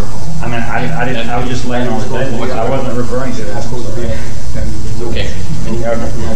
Thank you. Candidate Wheelock, now, if there is anything you would do with Obamacare, would you do anything, and if so, what would that be? Unfortunately, I do not even recognize Obamacare. Obamacare is an abomination, okay? It is what we called in the Air Force a cluster, okay? Now, having said that, I do recognize affordable care for all. This is something that all Americans, regardless, you are brought into this world, you're going to need health care. So you need a universal, affordable, and available health care. For the majority of us, this will be through a public system, like Medicare. Medicare from the beginning of life to the end of life, okay? I would also give choice, not force people to pay for one thing. They have a choice to go for public or private health care plan. Veterans would be able to go to public health care or private health care or VA care, okay? I would eliminate Medicaid, because if we have affordable health care and universal health care for all, we don't need Medicaid. You don't need Obamacare. You can eliminate that and make Medicare the full-fledged medical care in America. Thank you, sir. And I've been asked to remind members of our audience to please withhold any comments as to not interrupt our broadcast. Thank you very much. And now to candidate Moyowasisa Curry. I really appreciate your effort. I tried. So how was I close? You got it. Thank you. You just forgot the curry now. It's Moyowasisa Curry. That's a bad teasing. What would you do, if anything, with Obamacare? I'm against capitalism. So the one thing we would do as a party, and as taking the White House have painted it green, would be to make sure that there was universal health care. I concur with the folks who say that we need to take profit out.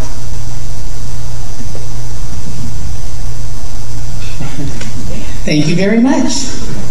And now we will begin our next question with... Oh, that's right. We started with Dr. Khan. You are still here. Yes, Mr. Keniston, please excuse me. I apologize. That's all right. I got time to consider this answer. Yes. All right. I would not necessarily eliminate the Affordable Health Care Act. A lot of good things were put in place to help some people. I do not agree with, and I would not allow the individual payer mandate to continue. There is no constitutional basis for the federal government to tell me I must purchase a product for private enterprise. None whatsoever. So either the government needs to come up with a solution for it, or they need to stop taxing me for not purchasing from the companies who donate to them. On that subject, pharmaceutical marketing in this country is insane. We are the only developed nation in the world that allows pharmaceutical companies to advertise on the news, on TV, in magazines. We have drugs pushed in our face every day. There's a reason for that. Guess who donates heavily to the two parties who write the legislation? I have been in a situation to have to depend on the exchange for health care. I went through a period of unemployment.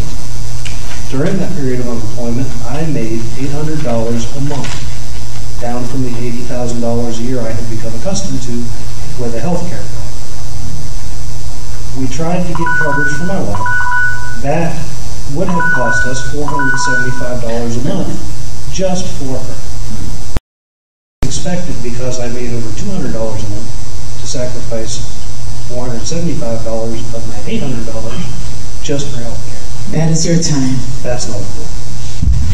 Thank you, sir.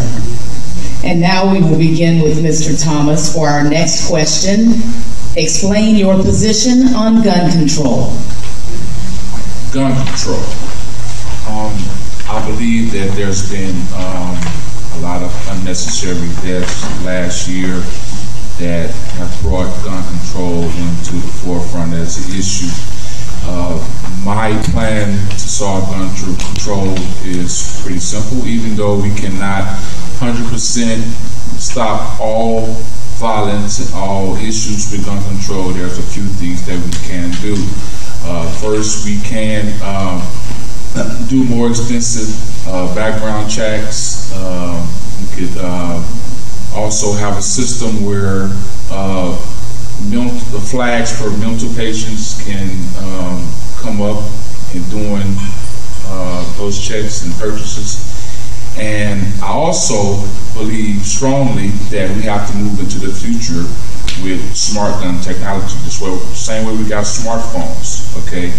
If with pistol grip recognition, if someone breaks in your house and steal your gun, they cannot use that gun in a crime because that gun will not recognize your hand grip. So that is my #1 recommendation. I know a lot of gun activists who feel like it's going to be a burden on them, but I believe that it is the future, and I believe that it's made to protect them. Also, you've heard of children picking up guns and shooting other children. So I believe that the smart gun technology will help us minimize those type of accidents. Thank you. Mr. Johnson, share with us your position on gun control. As I've said many times on many broadcasts, my position on gun control has been stated clearly. I'll repeat it here. The Constitution of the United States was written so that if the government became tyrannical, that we could defend ourselves. So therefore, when it comes to the matter of controlling the weapons, I am not in favor of taking the weapons away from the average U.S. citizen. I am believing that how those guns are maintained. I do not support, as Mr. Barone has just said, the utilization of smart weapons, because if someone breaks in your house and you can't use the gun because it's coded for the person's hand who's not there, now I've got a dead spouse. So I do believe that the gun laws that are on the books need to be more enforced. I also believe that if you are not able to be properly trained on how to utilize certain firepower, then you cannot be licensed to own it. I believe that all weapons should be licensed no matter who owns them. I do not believe in a gun registry, but I do believe that certain firepower should not be in the hands of those who do not know how to effectively utilize it, be a custodian of it, and if you utilize that firepower in the defense of your home, your property, or your family, that federal law should first try to defend you before they try to convict you and try to paint you as being a rebel against the United States. I will not disarm the American people. I am a gun owner, I'm an avid shooter, and I'm a responsible gun owner, and I will not penalize responsible citizens for being responsible with their weapons. As per our rules, because you referenced Mr. Thomas in your answer, Mr. Thomas will now get 30 seconds to respond. Well, basically, that's incorrect. If you have a smart gun in your home, it can be registered to anybody in the house. In other words, it could work for the mother or the father in the house. So it's a smart gun. It can be programmed to work. The object of smart guns is to protect the community from someone that is out to do no good with a stolen gun. If it can't work, it can't harm anyone in the community.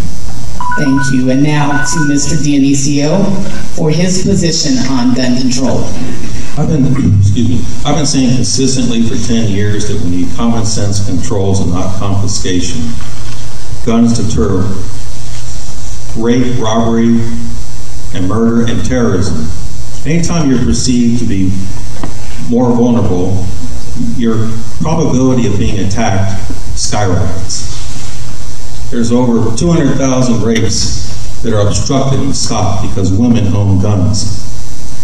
I really am quite disturbed that the President of the United States and the media will use a child's death for emotional leverage to take away the right of American citizens to protect themselves.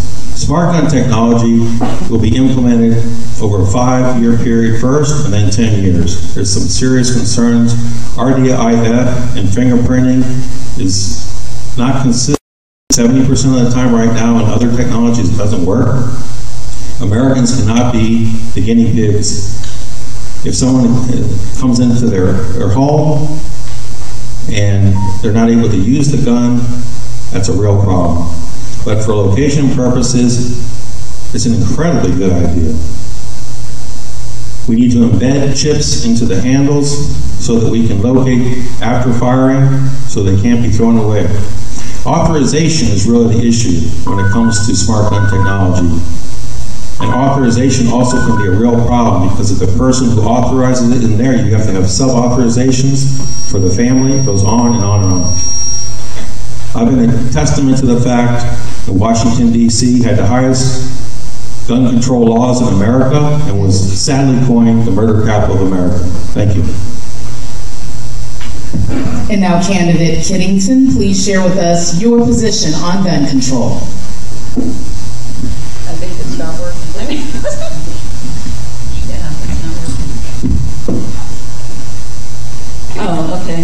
Yes, I'm a Republican, not funded by the gun lobby, Hillary.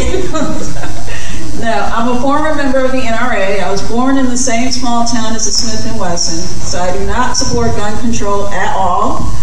I do believe in controlling criminals. I think you should have school security, like a long time ago.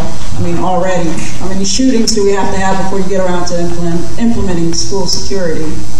I don't approve of the smart weapons concerning guns because right now people have cars that can drive themselves and people are already hacking into those cars, stopping the car, preventing it from being operational. You have people overriding other people's systems. So smart weapons do not work. And as far as mental health background, that is questionable because a person could have a good day, a bad day, and get reported and then have their Second Amendment right taken away from them. I think that's unfair and unjust because they may be in danger, or maybe they're falling apart because someone is stalking them and they've been a victim before, and someone judges them unstable, and all of a sudden their right to purchase a gun is taken away from them when they need that gun, more than ever. So I am a Republican. I'm not sponsored by the gun lobby, but I am absolutely pro-gun all the way. Thank you.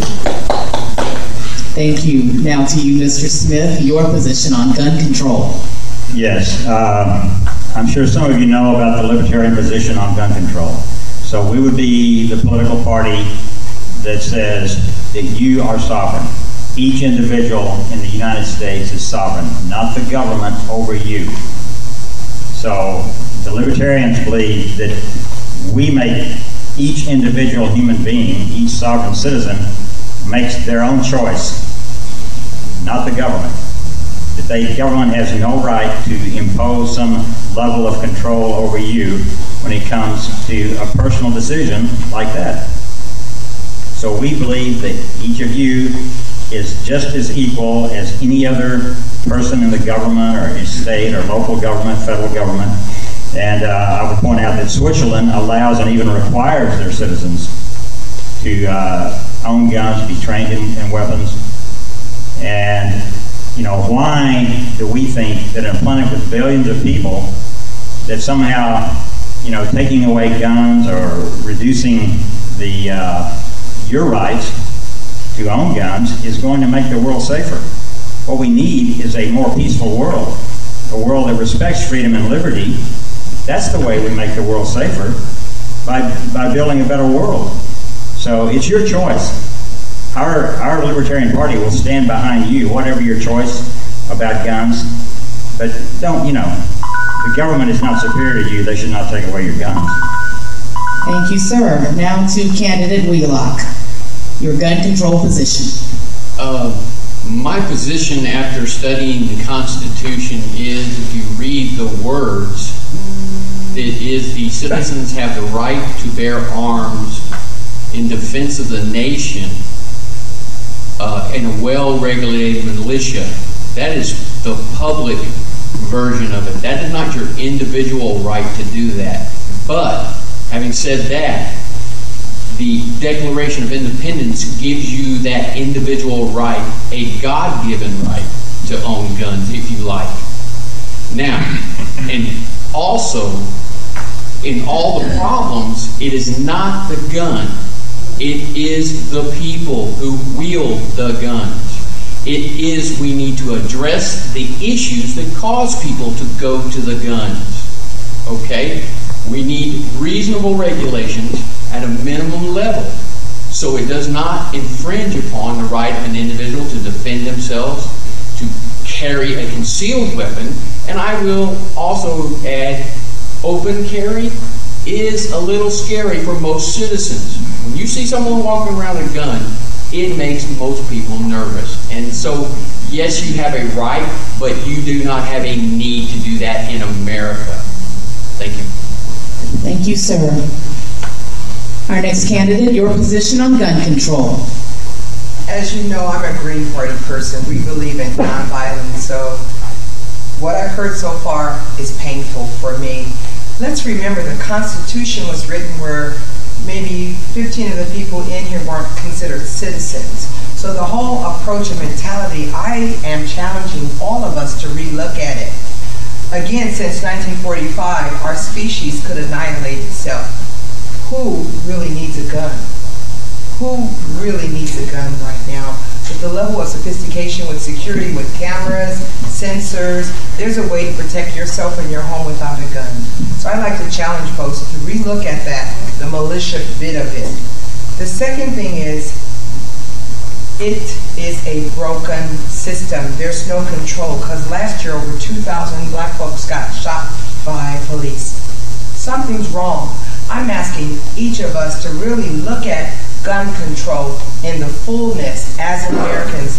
Our nation has not been effective in creating a mindset of peace. Our party has 4 pillars: ecological wisdom, nonviolence, social justice, and grassroots democracy. I'm sure out of all the parties in the U.S., we are the party with the least amount of gun ownership. And I'm proud to say that. I'm anti-gun. I'm pro-peace. Candidate Keniston. Well, as I am the presidential candidate of a constitutional political party, obviously we believe in the specific language of the Constitution, which is, quite frankly, shall not be infringed. And that's basically as complicated as our position gets on gun ownership. You have the constitutional right. Just because people use a constitutional right does not necessarily mean it's an invalid right. People abuse freedom of speech. People abuse freedom of religion. At what point do we draw the line and say, it doesn't matter if you agree with it, it's your right? We don't draw the line at the Second Amendment, that's for sure.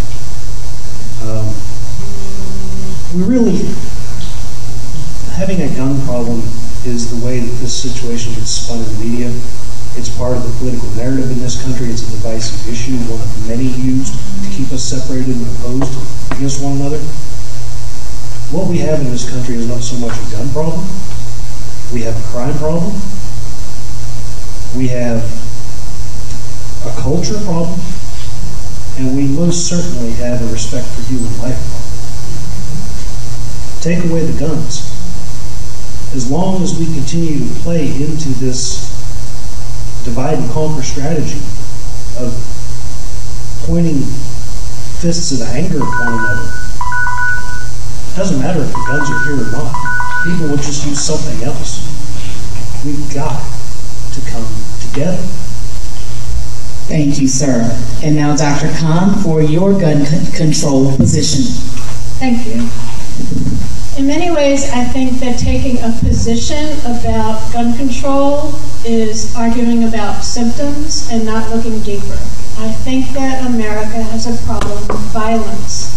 We have too much violence here at home, and we export too much violence around the world. That doesn't mean there aren't some common sense things that can be done about addressing violence in America.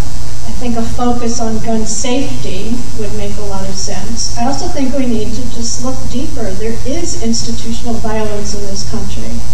It's certainly in the criminal justice system. It's certainly in the for-profit prison system. And it just expands out in those networks of people that are working in those systems, let alone folks that are suffering because of the violence within those systems. I think we need to look at institutions. I think we need to look at what are we doing in our schools to help people learn how to work together and not beat up on each other in all the ways that that means. It's the same thing with domestic violence. We need to look at what are the ways in which we can do something about domestic violence. And the final thing I want to say is that there's no trust in America. One study says that only 19% of Americans trust their government to do the right thing. There's no trust, no faith in our government, and until we start creating agencies and departments that deliver results, we can't do much about building trust and dealing with violence. Thank you, Dr. Khan. And now we will begin with Candidate Johnson for our next question. Please express to us your views on our present terrorism issues as related to our immigration issues affecting our country today. Thank you. Great question. There are two answers or two perspectives we have to take when we talk about terrorism. There is what we call global terrorism that I've heard spoken about at this table, where we're talking about people coming from other countries who, for whatever reason, decide to want to enact acts of terrorism within our borders. And then we have to acknowledge we have domestic terrorism. And domestic terrorism is most of the time swept under the rug as a lone shooter or a lone wolf, but we've got a problem overseas. As far as the immigration piece, I think that I would take that word and pack it up and put it in the parking lot, because it is not immigration that is tied into the terrorism domestically or globally that we're seeing. People who immigrate to this country, legally or illegally, have come here for opportunity.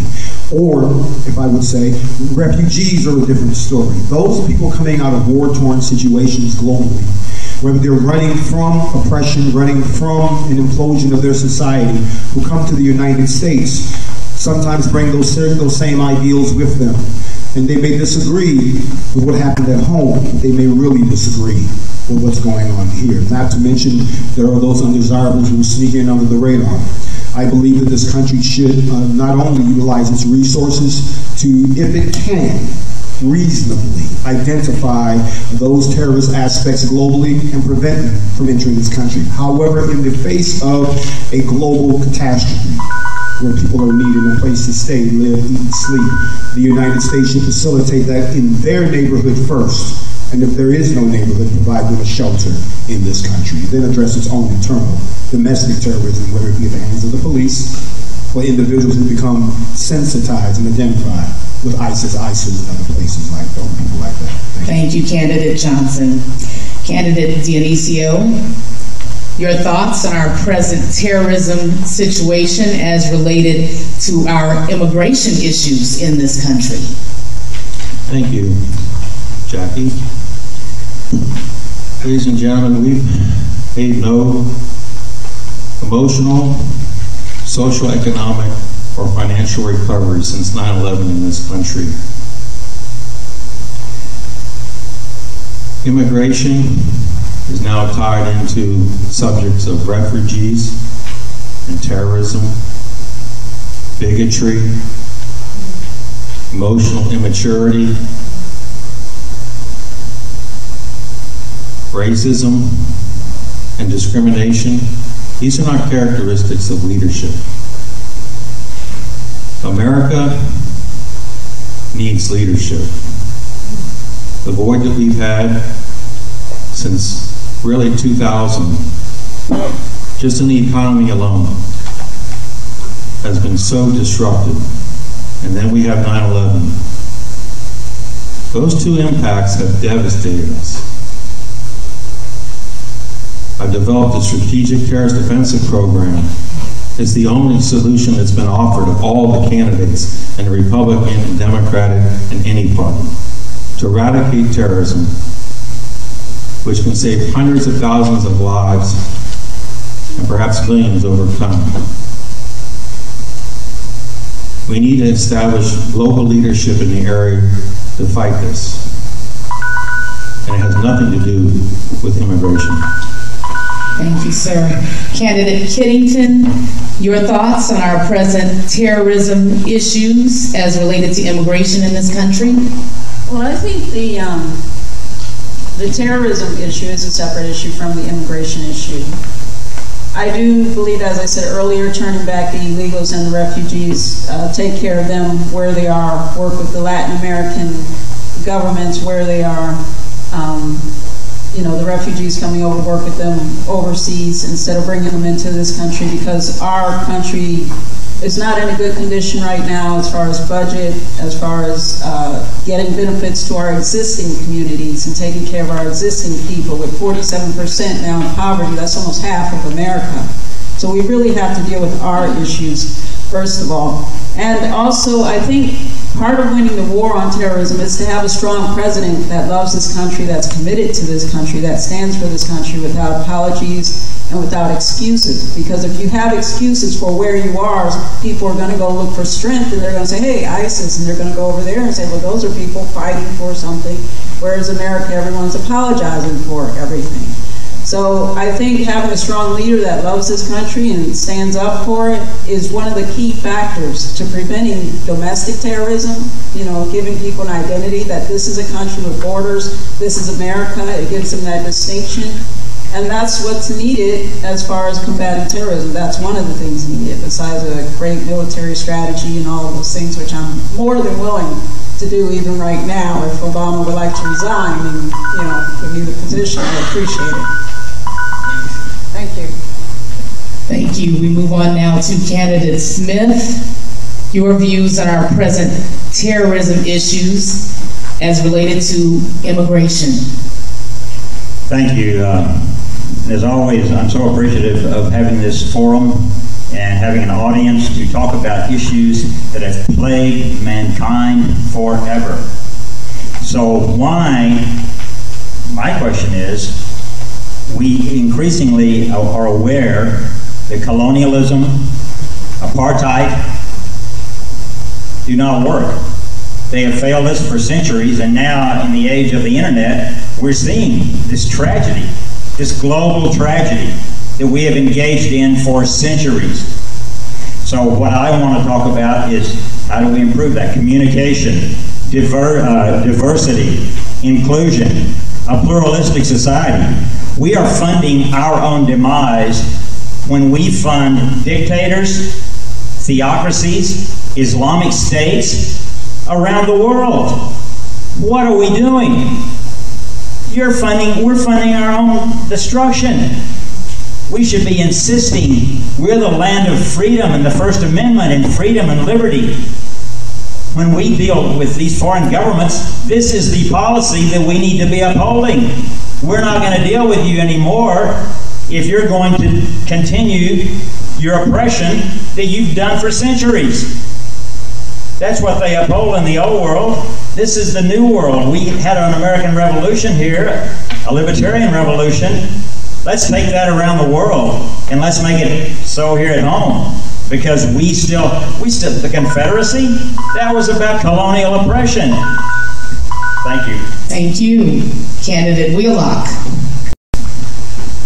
Okay, terrorism as entailed in immigration basically is the threat that a person may slip in the immigration system to terrorize America from a bad point. That is not the direct issue.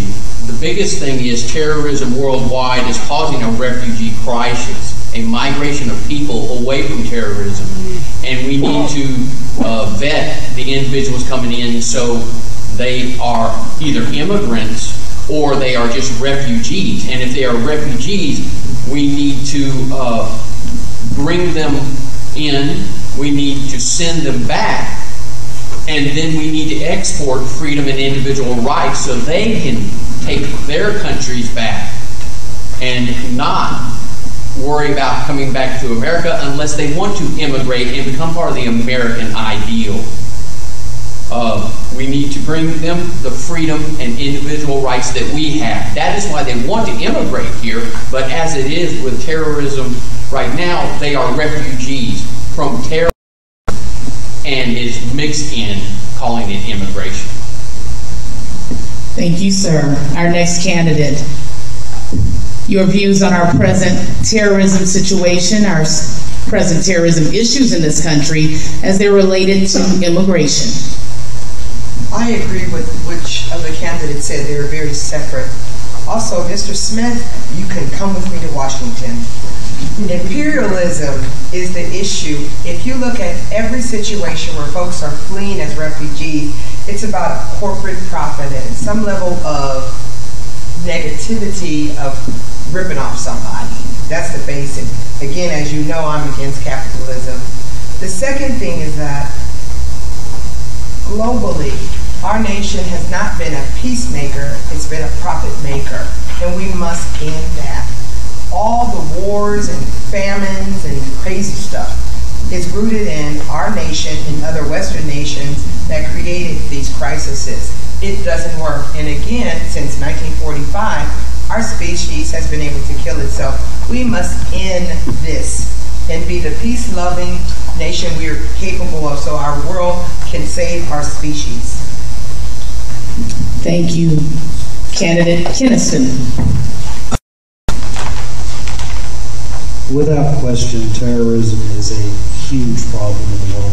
It is growing, it is spreading, and it honestly, at this point, does not matter how many bombs we drop, how many troops we send in to Iraq, to Syria, to these affected regions where ISIS and other huge terrorist movements have basically overtaken the majority of local government.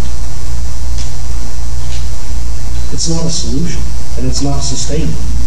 We as the United States cannot have our military running around destroying every saber-rattling third world country who has a problem with us. It doesn't do anything to help us in the long run. I mean, I don't care how many times you go in and you build schools and you build churches and you build roads and wells and communities.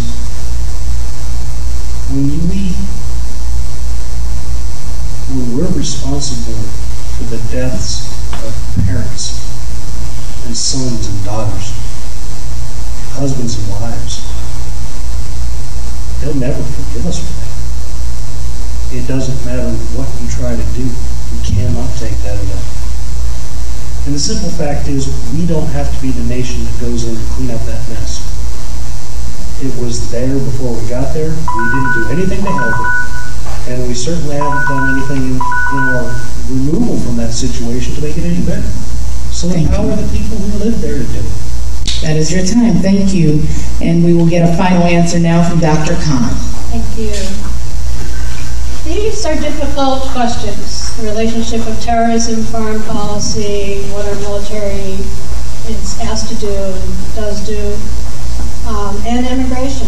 There is no simple answer. It's a complicated situation. I published a framework for war and peace building in the 21st century, and I'm going to spend a little bit of that time talking about it. I believe we need to distinguish between the purpose of our military, which is to defeat evil and protect the homeland, with our foreign policy, and I believe the purpose of foreign policy is peace building. I believe we need to be strong to build peace, so I want the strongest military on the planet. We also need to be strong at home, and we're not. The spirit of America is strong. The state of our union is fragile. I do not believe, building peace does not mean being stupid. You can't sweet-talk a bully. You can't negotiate with psychopaths and terrorists that use beheadings and rape and starvation as a tactic of war. We can make foreign policy decisions that have been wiser than the ones we've made in the past. We have made stupid decisions. 8 weeks after we invaded Iraq, we fired 85,000 teachers, doctors, nurses, and engineers. And a week later, we fired the entire Iraqi army of 700,000 people, creating almost 1 million people that hate us. So we need to be wiser, tilt Washington, D.C. towards peace building, and start there. Thank you, Dr. Khan. For our next question, we will begin. Do I get to answer that one? I did start with you. Candidates, I need like a little light or some kind of assistance here. Yes, please, by all means, Candidate Thomas, answer the question. Basically, when it comes to immigration, I believe there's a lot of contradictions that come into play. We are living in what I call the endowment effect. Basically, we believe that our country is still the best country in the world when a lot of aspects would become second rate in a lot of aspects. And I believe that it started with Manifest Destiny from the Europeans. They came over and decided that this was their country. And imagine, okay, somebody coming into your house, kicking you out your house, and then changing the locks, and then when you come back to your house, you need a key, and you ain't got a key to get in your house. So basically, I believe this country is what it's supposed to be. It's supposed to be the land of the free. Now, I believe that the immigrants are actually a blessing in disguise. There's a lot of work that has to be done in this country. Our infrastructure is in shambles. I mean, we talking about highways need to be fixed, a whole rail system from West Coast to East Coast needs to be fixed, and America has got to the point where we are just protesting, and basically we're procrastinating right now. We don't want to do the work that's necessary to really uplift this country where it needs to be again. So I believe that we need to actually put the immigrants to work in a fair way where it doesn't, where it's not slavery. We're not looking for slavery, we're looking for a work program, and I believe that they will be more than willing to help America rebuild. Thank you. And we have heard from all of the candidates on that question, correct? We will now begin with candidate Dionisio for our next question. What plans do you have to make sure all of our U.S. military veterans once again receive the care they have earned by their service to our country? That's an outstanding question. First of all, no veteran is going to wait in line if I'm President of the United States to get health care. They can go to any hospital anywhere in the country and be taken care of. I think it's an atrocity when I think about my father who rose up from the inner city streets of South Boston to become the Director of Intelligence for the United States Coast Guard. My support of the Central Intelligence Agency, having worked with 75 countries around the world, looking at how U.S. treats its veterans, it's a disgrace. Ladies and gentlemen, as part of my healthcare program, we need to establish new state-of-the-art facilities. And our veterans need to be participants in that. And I find it very disgraceful that we have a leading candidate in the Republican Party that has mocked our POWs. I stood at Bethesda Naval Hospital watching POWs come home when I was a small child. And when I heard these comments, it's time not to overlook bigotry, racism, discrimination. Thank you. Candidate Kiddington, you are a veteran. What are your plans to make sure that all military veterans will be given the care that they have earned? Well, I will be keeping the Veterans Affairs, of course, and the VA hospitals. I won't require, I know some candidates have mentioned, other candidates have mentioned turning them over to the public system. I would not do that. That's always the option. Free market system is always an option. So you don't need to do a government program for what already exists.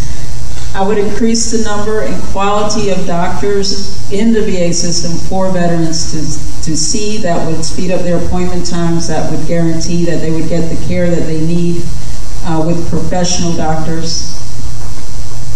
And, several other things as well, overhauling making sure veterans have jobs, making sure veterans transition. There's a whole slew of things, which is on my website, Kiddington2016.com, if you want to take a look at it.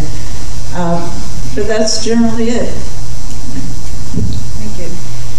Candidate Smith, your plans for our military veterans and receiving the medical care that they have earned through service to our country.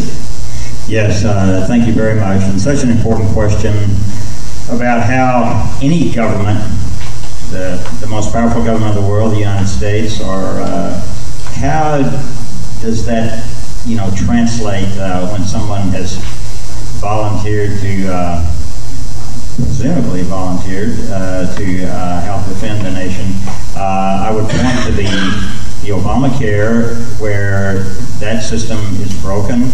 And I would say that it's very difficult to have a national health care system, and the veterans have suffered from that. So it's not only the treatment for medical conditions, but also treatment for opportunity in education and housing, that we should reach out to our veterans and make sure that they're not homeless, that they have educational opportunity, and just to invest more in the ways to communicate health care and medical care, and find out how we can serve the veterans wherever they are. And presumably, if that gets better, then we can all benefit from that, because we live in a community that has community health care. They call it the university health care, where the local community in the county and the medical school actually combine, and so that everyone is served, not just veterans. And I think that by learning how to serve veterans, we can learn how to serve the entire community. Thank you. Thank you, sir. Candidate Wheelock. Okay, as a veteran, I am one of the veterans that all the issues that have been brought forth of the falling short of the VA care system have happened physically to me, okay? And I do believe we need to take care of our veterans. If you serve, you have earned that right to health care, especially if you are injured in combat or in service. You need to have the VA care. Now, if we have universal health care, people who have retired or gotten out of the military can go to private or public health care, and they also have the choice to go to the VA care if they want. But we must take care of the veterans who serve and protect us and have laid down their lives for us. Thank you. Thank you, sir. Your plans for medical care for our veterans. To honor, respect, and promote their well-being, fully fund the VA, make sure everyone gets the benefits that have been mentioned: education, housing, health, physical, and mental. I would add ensuring that there's an advocate, that every veteran has an advocate to see them from sign up to death. That if you have served, we have to make sure your full well-being is taken care of. Thank you very much. Candidate Kinnison. And for the record, I didn't need any time to consider this one. First thing you need to understand about veterans benefits is that they are earned benefits. They are not welfare. There is a contract between a military member in the United States government for his care for any injuries sustained as a result of his service. It's a contract. And the failure to provide what was promised is a breach of contract, a breach of good faith by our federal government. I hear people talk about universal health care and what a great idea it would be if the government was in charge of health care. Ask a veteran how that works. It's not what it sounds like, folks. When you put people in control of your health care, bureaucrats decide what you get. Education, same thing. You want to know how universal education or government-run education works? Ask a veteran who's trying to get his GI Bill benefits how well that works. Veterans housing? Want the government to control housing? Ask a homeless veteran how that works. Or ask a Native American how, depending on the government, the care works out. You cannot depend upon the federal government to take care of you. It sounds good, but it doesn't work. Accountability is the number one thing. As President of the United States, the VA falls under my purview personally. I will own it, I will be accountable, and I will make sure my brothers and sisters are taken care of.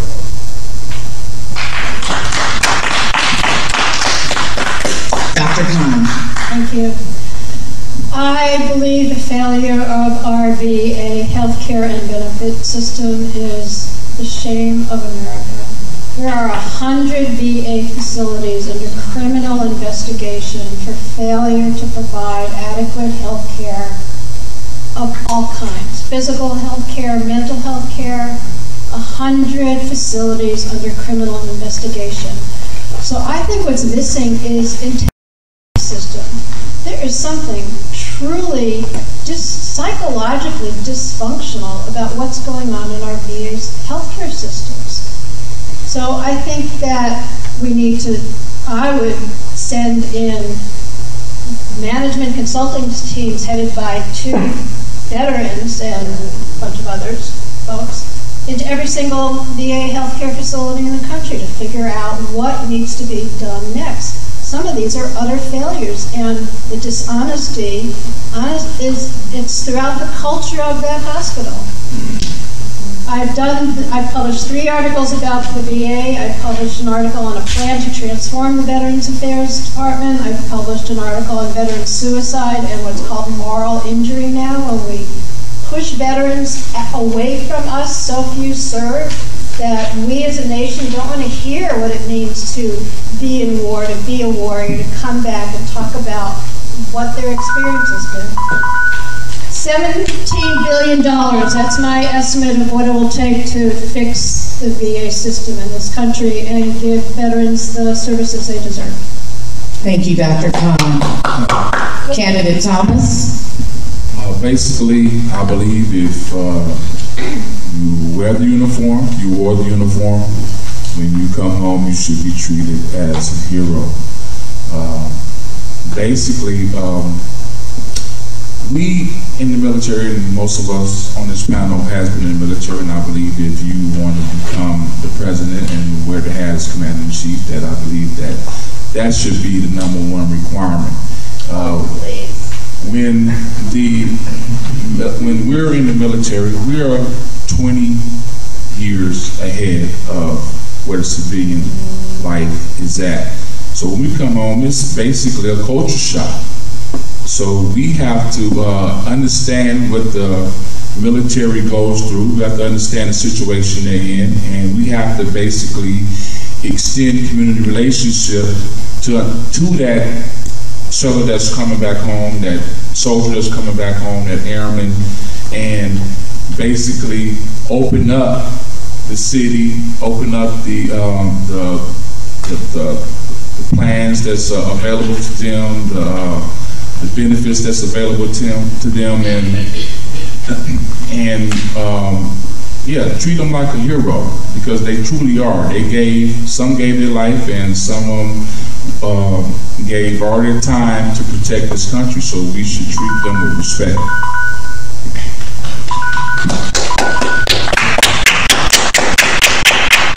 Candidate Johnson. I have to agree with co-candidate Thomas that you have not worn the uniform. And I cannot allow you in good faith to be my commander-in-chief. If you've never been to war, stop it, then you cannot command me. However, that is built into the presidency, and I'll say it here that all the candidates that are running right now in the public sector, none of them have served in the military and have avoided military service, and so have their families. Yet they're quick to talk about boots on the ground. I have a problem with that. As far as those of us who are returning,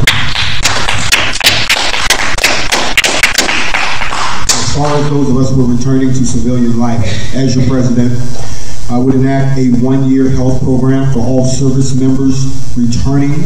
It is a mandatory program that we would not only, it's not the VA when you go and check it out, you go and find out, because I've been there, I've worked there, and I've been a patient there. And as one of the other candidates said, it's deplorable, the culture is horrible. This program would track you for 1 year to make sure that you receive the adequate mental and physical medical help that you deserve, free of charge. Going into these, and that goes to any hospital, not just the VA, and it would be exempt, funded by the government. VAs are staffed right now by folks who are on assignments for civil service. They're not staffed by real doctors who care. Those doors need to be open for those folks. Remove the VA from the civil service program, because most of those folks are sitting on time, regulatory oversight for benefit administration. And I want states to pick up the tab for National Guard service members returning, since we're now sending National Guards into combat. That is your time. Thank you, sir. So, do we get to respond to something as insulting as that? He did not refer to you by name, therefore, as per our rules, there is no rebuttal from any candidate unless they are specifically referred to in the answer. Well, they referred to us because we had not served, so I think that qualifies. Would you, Dr. He has Khan? to say by name. Dr. Khan, would you not agree? Absolutely agree. Yeah, we both agree. The rules state that if you are referred to by name, any candidate who is referred to by name has a chance to respond. No names were referred to, no one was pointed out, therefore we will move on to our next question, which candidate Kennington will answer first for us. Give us your thoughts on our national debt and how you would resolve it. On our national debt, I would like to say, well, first, I'm proud to be a veteran, and you have to understand, we take this seriously. When something happens overseas, I mean, we cry. It doesn't matter how long we've been out of the service. Being commander-in-chief, we need someone that values the military. People reach out to me because they know that I was one of those that answered military emergency calls for help at 3 a.m.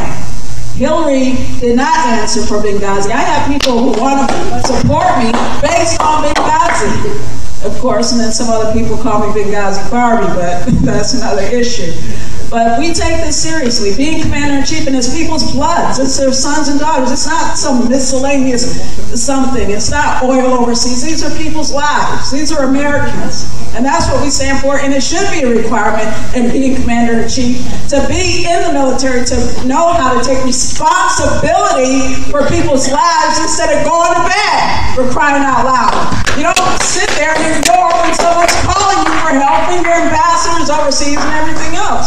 So we do take this seriously. Being a veteran is serious. Our military is very serious, and fighting for their lives and maintaining their lives is very serious. Having a responsible person take the presidency is very serious. On the national debt, as I said, I would reduce big government, cut bureaucracy, take the aim there, not take out the poverty programs. I disagree with the Republicans on wiping out the poverty programs, and I disagree on all the freebies, but reduction of government, reduction of bureaucracy, that's one of the key things that I will do as far as bringing down the debt. Thank you. Okay, thank you very much. There are concerns about time right now. It's 8:38 at this time. This will be our final question, and then we will allow for closing statements. So our next candidate, your thoughts on our national debt and what you would do to reduce it. Okay, thank you very much. And I know that many people feel very strongly, and they see $1 trillion rung up, or 15 trillion, or 20 trillion, or whatever that figure is. It's like, you know, something we cannot get a handle on. And as a libertarian, I'm going to take a unique position, because I'm sure libertarians would say, you know, that we don't need the national debt, we don't need the government, or we don't need any of these problems. But the fact is, if there's something that we can collectively go together to invest in, to spend money on, to improve the future of mankind, to improve our own future for that, our children, our families, then of course we should consider, you know, that debt. I think the biggest issue that many people feel is that we just squander money. We increase programs without thinking of the long-term consequences and thinking that, how are we going to get this in control? Basically, by more communication, by freedom and liberty, by reaching out to the world community, and by taking control of these banks that have so much have so much power over the money, banking, and credit systems. If they're going to come and ask us to bail them out, that's your money, then we should be included at the beginning of those decisions about how that money is being lent. Thank you. Thank you, sir. Candidate Wheelock, your thoughts on our national debt. Okay, as far as national debt and a resolution of that debt, I think everyone in here would agree that with a Republican or a Democrat in office, we will never satisfy that national debt. They are going to increase it and build it larger, per se, all the time. With an independent in the White House, we can cut the fraud, waste, and abuse. We can balance the budget because we are not beholden to the two parties that are causing the national debt. But you have to balance the budget and to be able to pay down the debt. So we need a balanced budget, and we need to cut fraud, waste, and abuse, and remove a Republican or a Democrat from the White House. Thank you, sir. Your thoughts on our national debt? I concur with the last presidential candidate. Our party believes in grassroots democracy. I believe that every American should be a shareholder within their community. Every community must have control of water, food, health care, child care, anything that's going to support building a better community, thus we build a better nation. The two corporate funded parties could never end the debt because, as he said, they're beholden. So I agree strongly. Thank you. Candidate Kennison. Interesting side note. I asked the question earlier about how well we can work with other people who are different from us. I mean, the four of us have been down here passing one microphone back and forth all night. We don't fight over it. No issues. And we don't trash talk each other. No, ma'am. All right. National debt. Let me sum this up for you real quickly. In the last 5 years, the top 200 politically donating companies have donated over $5.8 billion. In return, they have received over $4.4 trillion in corporate welfare, tax breaks, and other rewards. That's not Republicans, that's not Democrats, that's both of them working together to pass budget bills through Congress signed by the president. They don't work for you. And you wonder why the national debt is as bad as it is? That's why. We argue about, oh, there's funding for amnesty, oh, there's funding for education, oh, there's funding for the military, there's funding for the VA. The majority of the money is not going to any of those places. It's going back in the pockets of the people who donated to their campaigns. That's what's got to stop. And that's what every member of this panel is committed to stopping. Because we're not major party candidates. We're not taking their money. We're not playing their game. We're going to end it. And I have said before, it's in my platform, I will veto any piece of legislation that lands on my desk that contains any kind of the pork barrel rewards. Thank you. And I'll put it on the White House website for you to see it. Dr. Khan. Thank you. It's a matter of priorities. My priority is for people to work the day I get into the White House. So I think that we have to talk about finding and creating 2 to 3 million new jobs, well-paying jobs with benefits, full-time jobs, starting the first year that I'm president or any of us are president. So my priority is jobs, jobs, jobs, put people back to work. And we all have these grand designs about 21st century infrastructure and transitioning to green energy. That is not going to happen. It'll take time to do that, but it doesn't happen on day one. I have a plan to hire 200,000 teachers to put 4-year-olds into preschool. I want to hire 300,000 community residents to help us transition to community policing and support the people that have been subjected to horrible circumstances in our criminal justice system. I have a plan to create 200 extra slots in AmeriCorps and Job Corps, jobs that young people can take however far they got in school. I have plans to hire 100,000 vets to help vets. And I think that we just need to start putting people back to work from day one. There is a lot of pain out there. There is real hunger, homelessness, poverty. Let's deal with those issues first, and then use tax reform to reduce the national debt. Thank you. Candidate Thomas. Well, I believe there's a lot of corruption in Washington, and we need somebody in Washington who's not a part of the corruption. Right now, well, I'm going to break it down to you like this. From George Washington to George Bush Sr., America only accumulated $1 trillion in debt. But somehow between George Bush Sr. and George Bush Jr., that debt had increased to $10 trillion. And then the Obama administration has increased to $18.9 trillion and counting. We have trade deficits of $40 billion. And I do disagree with, well, I agree with Dr. Khan, but I disagree with the number. I think we need to create more than a few million jobs. I'm thinking like more 25 million jobs or 30 million jobs. And I believe that there's one common denominator that can take us out of this situation, which I believe is travel. Right now, moving products to market, if we can move products to market faster, I believe that's going to save us some money. We need to stop spending money on these unnecessary wars. Even though we are in the military and we will send people to protect this country, we can all say that we don't really want to go out there and fight. We like liberty, and liberty call more than fighting. But if we have to, put people in harm's way, then we will.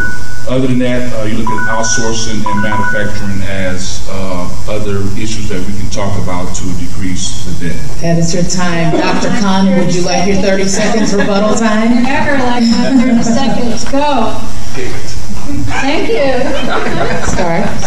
I did say 25 million new jobs in my introduction, and it's 2 to 3 million new jobs that we need every year for 10 years. Put that aside. I know there are people on this panel that believe that the only criteria for becoming president is that one has served in the military. And I think that is so dangerous. It's insulting. It's vaguely sexist. Thank you. There are so many. Every person up here can tell you what their criteria is, and it's not always leading people in war. Thank you, Dr. Khan. And now, Candidate Johnson, your thoughts on the debt. With regards to the national debt, most of us forget that when we came into the Obama first administration, that we came into that administration in terrible shape. And by the end of his first administration, we had a surplus that was squandered by another political party whose name I shall not call. Say their name. As the president, we must work to control government spending on the programs, and I've heard fraud, waste, and abuse, and I agree. But we should also enact a periodic program to review and target for elimination those programs that continue to fly under the radar and consume mass amounts of money without any question. While it's unrealistic to eliminate a national debt to zero, because that's part of working in a business, we can eliminate tax breaks for multinational corporations like GE that I worked for that made more money than God and paid zero in taxes. We also have to have the establishment of a federal intern-to-work program for college grads and for high school students, where I've seen them come into these corporations, intern, go to college with a guaranteed job, and they came back in that particular discipline. And last but not least, we also have to take a look at some of these free trade agreements that have been signed into practice. They're doing nothing more but driving us deeper into debt. As your president, that is how I would attack the national deficit. Thank you. Thank you. Candidate Dionisio. Yes, I'm the only candidate running in this race that has will make a commitment to eradicate the deficit. And you'll do that by growing the economy instead of 1.5% to 2% to 6%. Institute an industrial policy. We never had one in the United States. Enacting what's called Transcom I've developed, which is the Transnational Commerce Act. It's going to replace both NAFTA and TPP, which is one of the worst trade agreements in U.S. history. We're going to repatriate $4 trillion. It's sitting over in offshore bank accounts. We're not going to tax that money. Some are proposing 10%, blah, blah, blah. We're going to allow that money back. We don't need double, triple taxation, but that money has to be invested in America. And just like the flat tax is a complete economic disaster. People who are proposing this know nothing about the global economy. What we need to do is have a 3-tier system in a tax, IRS reformation, and that includes the top 1%. The only way that we're going to be giving tax credits there is if they invest in capital equipment and education and healthcare. And that goes for all aspects of the tax code. So both individuals as well as corporations. The other thing, we're going to cut healthcare costs by 30% by instituting the United Healthcare Act and global debt ratios that are all-time high. So we're really pending on a global recession right now that has to stop. We need leadership right now, ladies and gentlemen. Thank you. That is your time. Thank you. And now we will have closing statements. In order that we can finish close to being on time, we will give you 45 seconds each, if that is okay. And we will begin with candidate Wheelock and go to his right. Okay, basically what we're looking at here is we need to address the issues head on, okay? A politician or anyone should be able to answer the question, not talk around the subject, as we've all done here tonight, and the Republicans and Democrats are constantly doing. You have to address the issues of America, of the people, for the people, by the people, not dictate over them. Candidate Smith, 45 seconds for you, sir. Okay, thank you so much, and thank you every one of you who have come tonight and taken your time, and everyone who's watching tonight on the internet. Thank you so much.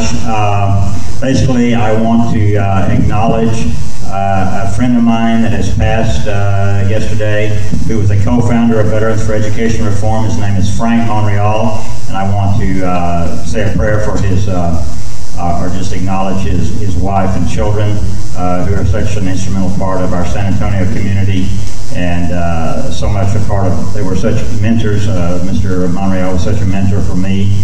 There's other members of the Veterans for Education Reform. As I said, that it was about the First Amendment, and Mr.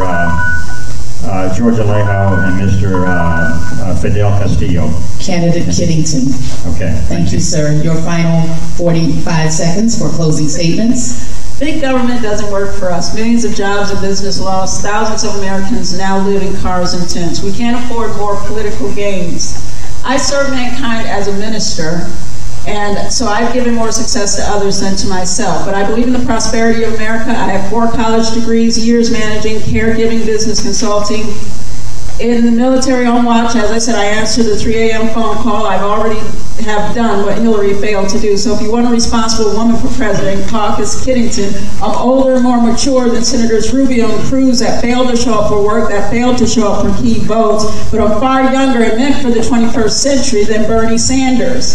So if you want a responsible president, caucus Kiddington, if you used to go to caucus and you think of yourself as an independent, now go back to that caucus you used to go to in caucus Kiddington, and I promise you I will look after American interests and American jobs first. That is your time. Thank you. Candidate Dionisio.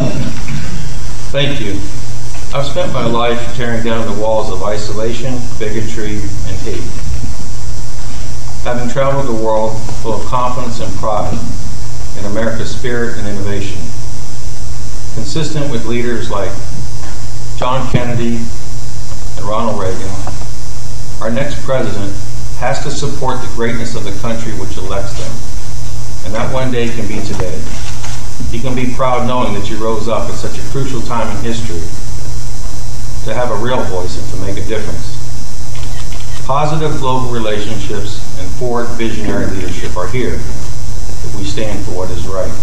United as one nation, and start breaking the chains that are holding us captive from being the very best we can be as individuals and as a nation.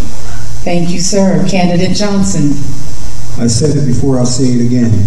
Only we can fix us, period. And I think I speak for everyone up here when I say that. The United States is multicultural, multifaceted. We are in a country of ideas and ideals that sometimes clash, but we always tend to work together to get through whatever is confronting us. And right now, what is confronting us is our very well-being. As your president, I would work along with anyone, reach any conclusion, strive to do whatever needs to be done to get the job done, so that we have a world that we can hand over to our children, that they can hand over to their children. As your candidate for presidency, if we could pull an upset to remove those folks who are in power right now who are professional politicians, then I would tell you that right now I would be the person that you should elect. OnlyWeCanFixThis.com, and I'm John Fitzgerald. Candidate Thomas. First, I want to thank all the debaters that came to Lake Charles, and hopefully you enjoyed the city. I'd like to thank Ms. Jackie Simeon. I believe that we are at a crucial moment in our history. There are so many issues that affects our position as a top-ranked country. We need to go back to the drawing board and make America appealing to America again. As president, I will reform all the major problems that plague our nation and create a future that we all can believe in. Thank you. I'm Jerome Thomas, and I'm a candidate for President of the United States of America. Candidate Khan. Thank you. Thanks to the organizers and everybody who helped out tonight. Thanks to the audience. Please support independent candidates. Look at our websites, voteforlynn2016.com. And I'm going to close with this. Reinvention is the key, and peacemaking is the heart of today's revolution. Taking to scale our proven solutions, listening to the people's priorities, not paying off political authorities, demanding results from all our agencies, stop funding programs that wander aimlessly, getting the waste out of bureaucracies, giving the savings back to communities. Yes, I have a plan, a 7-track strategy, 30 years in the making, so listen to me. You want to get started, I say, without argument. Building peace requires transforming government. Thank you, Candidate Keniston. I want to use my final remarks tonight to address the issue of wasted votes. It's an issue that we all have to deal with as independent and third-party candidates. It's an argument that's often presented to us. I want to talk about the 2012 election, presidential election. 219 Americans could have voted in that election. Were of legal age, registered or unregistered. The final vote count, 58% of the vote was split between President Obama and candidate Romney. 42% of that 219 million people said no, period. Didn't vote. So the actual mandate for the 2012 election was no. With 5% of the popular vote. Every candidate's party up here represented with just 5% will compete head-to-head with the two major parties in 2020. Thank you, sir. Our final candidate with our final closing arguments. I'm going to continue my brother. We can win. More Americans didn't vote for them.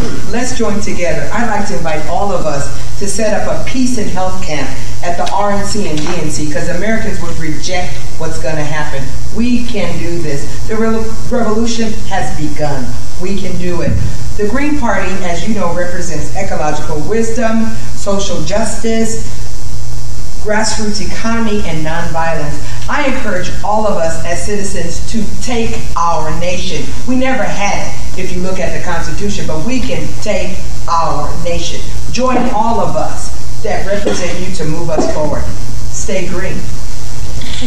Thank you, candidates. This has been brought to you by IndependentDebate2016.com.